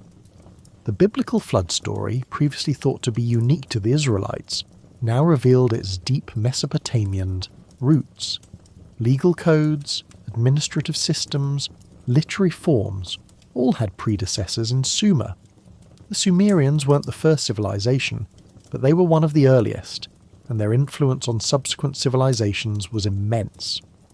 Modern readers encountering Sumerian myths for the first time often find them strange, sometimes disturbing. The gods are not omnibenevolent moral exemplars, but complex personalities with their own agendas. They create humanity for selfish reasons to avoid labour. They nearly destroy their creation in a fit of pique over noise. They scheme against each other, steal from each other, sometimes sleep with each other in complicated relationships. This is not the sanitized, morally clear mythology that modern religious education often presents. But this strangeness is also part of what makes Sumerian mythology fascinating and valuable. These myths emerged from a different culture, with different assumptions, different values, different ways of understanding reality, They challenge our expectations and force us to think differently about fundamental questions. The Sumerian perspective on creation, on humanity's purpose, on the relationship between divine and human, differs sharply from what we've inherited through Western monotheistic traditions. Engaging seriously with Sumerian mythology means grappling with genuinely different answers to universal human questions. The recovery and study of Sumerian civilization is still ongoing. New tablets are still being discovered, deciphered, and analysed. Old texts are being reinterpreted in light of better understanding of the language and culture. Debates continue among scholars about how to understand various aspects of Sumerian religion, society, and thought. This is not a dead subject, but a living field of inquiry where new insights continue to emerge, where ancient voices continue to speak to those who will listen. The Sumerians themselves would probably be amazed that their words, inscribed on clay tablets thousands of years ago, are still being read today by people living in a world they could never have imagined. They wrote for their own time, for their own purposes, to serve their gods, to maintain their civilization, to pass on their knowledge to future generations. They could not have known that their civilization would fall, would be forgotten for millennia, and would then be rediscovered and studied by people from a completely different world. Yet in some sense, their goal has been achieved beyond their wildest dreams. They wanted to preserve their stories, their knowledge, their understanding of the cosmos. They succeeded so well that people 5,000 years later, speaking languages that didn't exist when they lived, using technologies they couldn't have conceived, living in societies organised in ways they would find utterly foreign, can still read their words and learn from their wisdom. The clay tablets they inscribed have outlasted bronze and stone, have survived the collapse of their civilization, and continue to speak. The creation myths of ancient Sumer are thus not just historical curiosities or primitive superstitions to be catalogued and set aside. They represent serious attempts by thoughtful people to understand fundamental aspects of reality, to explain where the world came from, why humans exist, what our purpose is, how we should live. Their answers were shaped by their environment, their technology, their social organisation, their particular historical circumstances. But the questions they asked are our questions too, and their responses, while different from ours, deserve to be heard and considered. In learning about how the Sumerians understood creation, we learn about how they understood everything else as well. Their cosmology informed their politics, their economics, their social organisation, their art, their literature, their entire way of life. To understand their creation myths is to gain insight into an entire worldview, a complete way of being human that was different from our own, but was no less sophisticated, no less capable of producing a complex civilization, no less worthy of respect and study. The Sumerian legacy lives on in ways both obvious and subtle. Many of our institutions, from schools to legal codes to religious practices, have roots that can ultimately be traced back to Sumerian innovations. Our 60-minute hour and 60-second minute come from their base 60 mathematics. Our 7-day week has its origins in Mesopotamian religious thought. Many of our most fundamental stories, from creation to flood to the hero's journey, have precedents in Sumerian literature. We are, in ways we often don't recognise, heirs to Sumerian civilization. As we face our own challenges in the 21st century, there may be something to learn from how the Sumerians approached theirs. They created civilization in one of the harshest environments on Earth through cooperation, innovation, and determination. They developed technologies and social systems that allowed many people to live together peacefully most of the time. They created meaning and purpose in life through their religious understanding, connecting individual human actions to cosmic significance. They preserved and transmitted knowledge across generations, building on the accomplishments of their ancestors while adding their own contributions. The Sumerians would not have understood many of our modern concepts and concerns. The idea of progress, that each generation will be better off than the previous, would have seemed odd to them given their view of time and history. The separation of sacred and secular that modern Western culture takes for granted would have been incomprehensible to them. The individualism that modern societies celebrate would have conflicted with their emphasis on collective identity and duty. These differences matter and shouldn't be minimised, but the basic human realities they dealt with are the same ones we face. How do we make meaning in our lives? How do we create and maintain communities?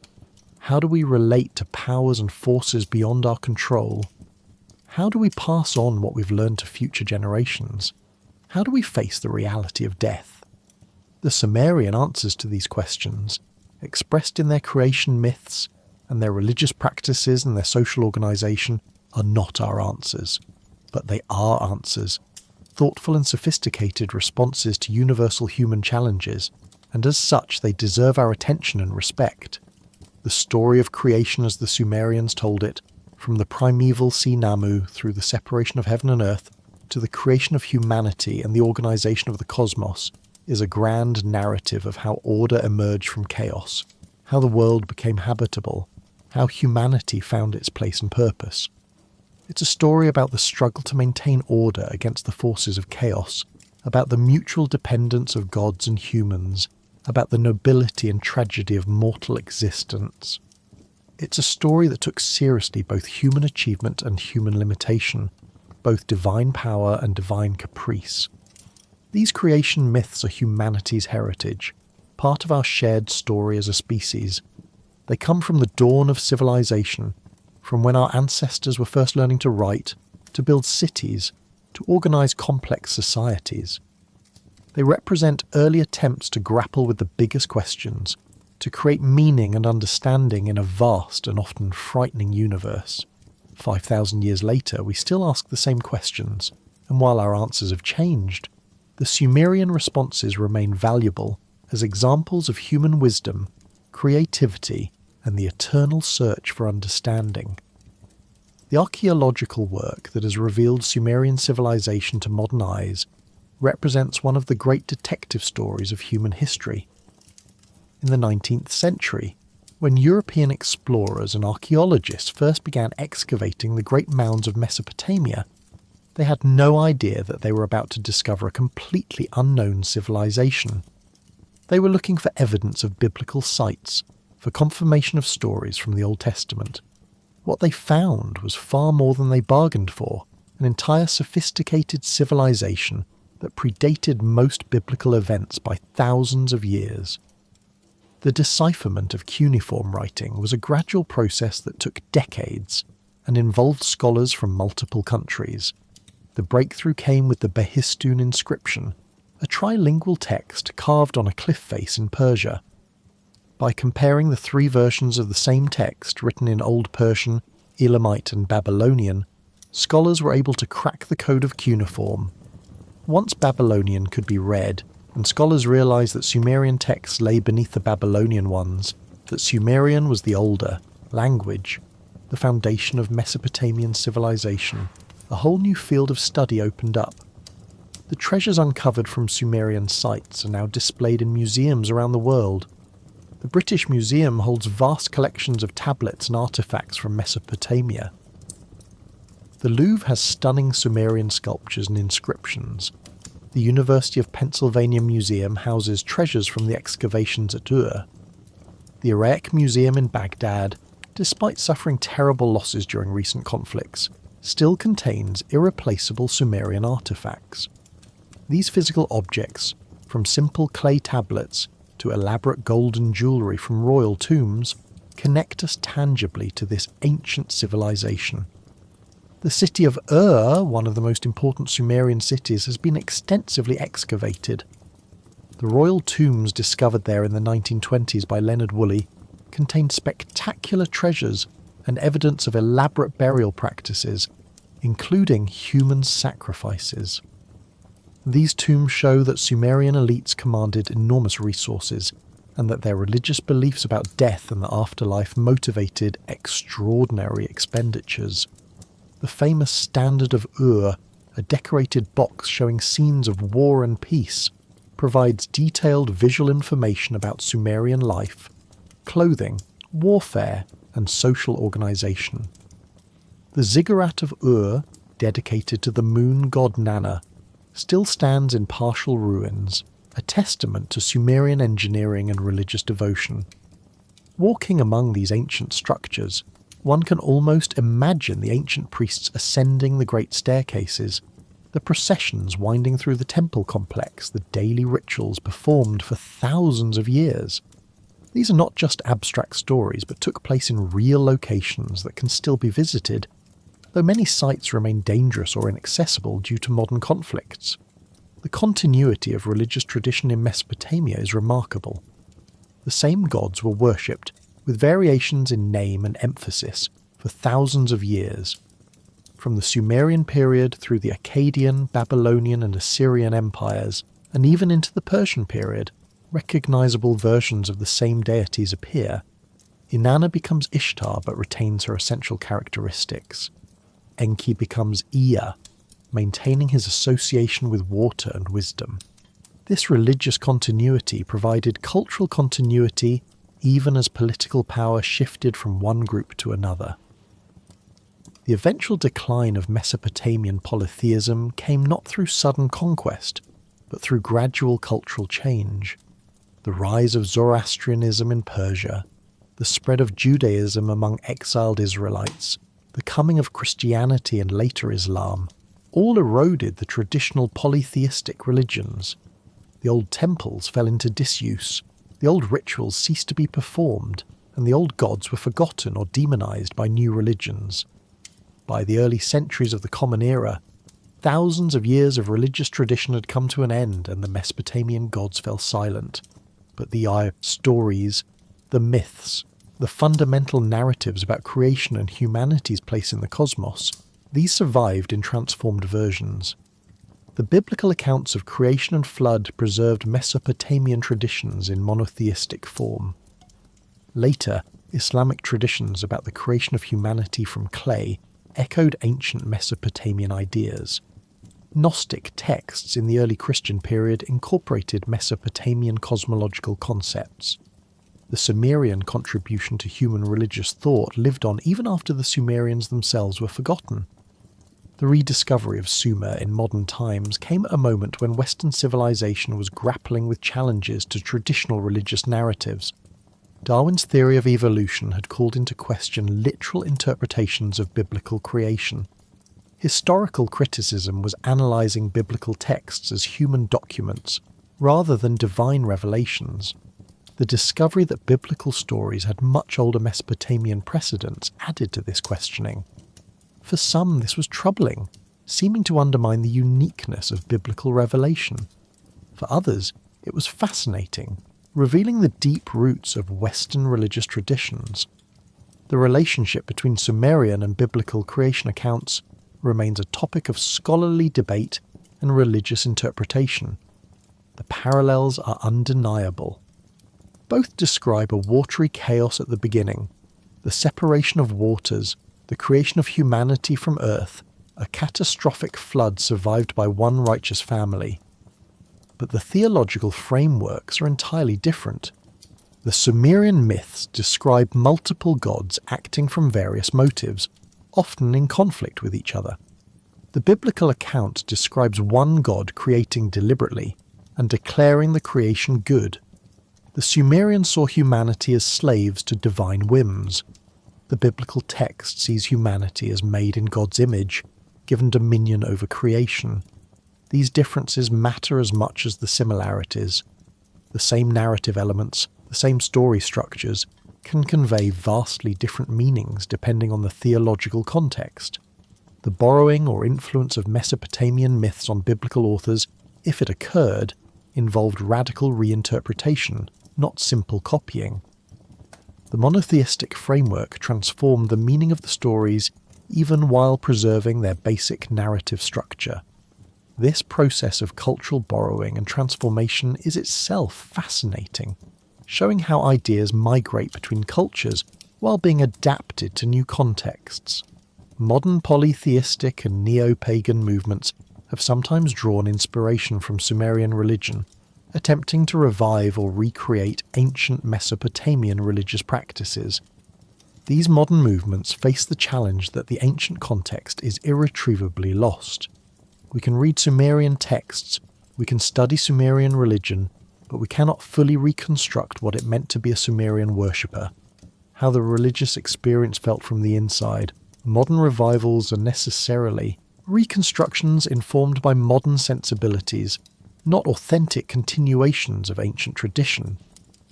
Yet there is value in engaging with these ancient traditions, even if that engagement is necessarily filtered through modern perspectives. The Sumerian creation myths offer alternative ways of thinking about fundamental questions.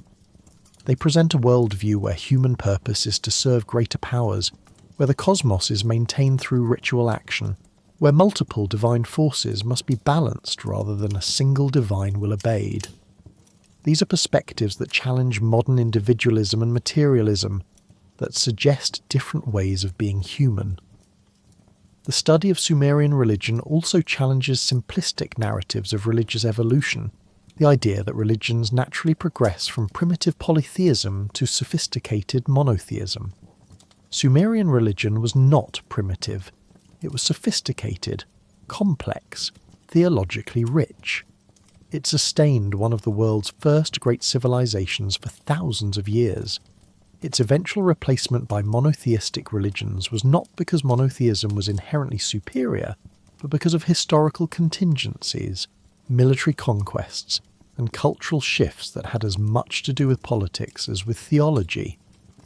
understanding that religions exist in historical and cultural contexts, that they arise to meet particular needs and answer particular questions shaped by particular circumstances, provides a more nuanced view of religious diversity.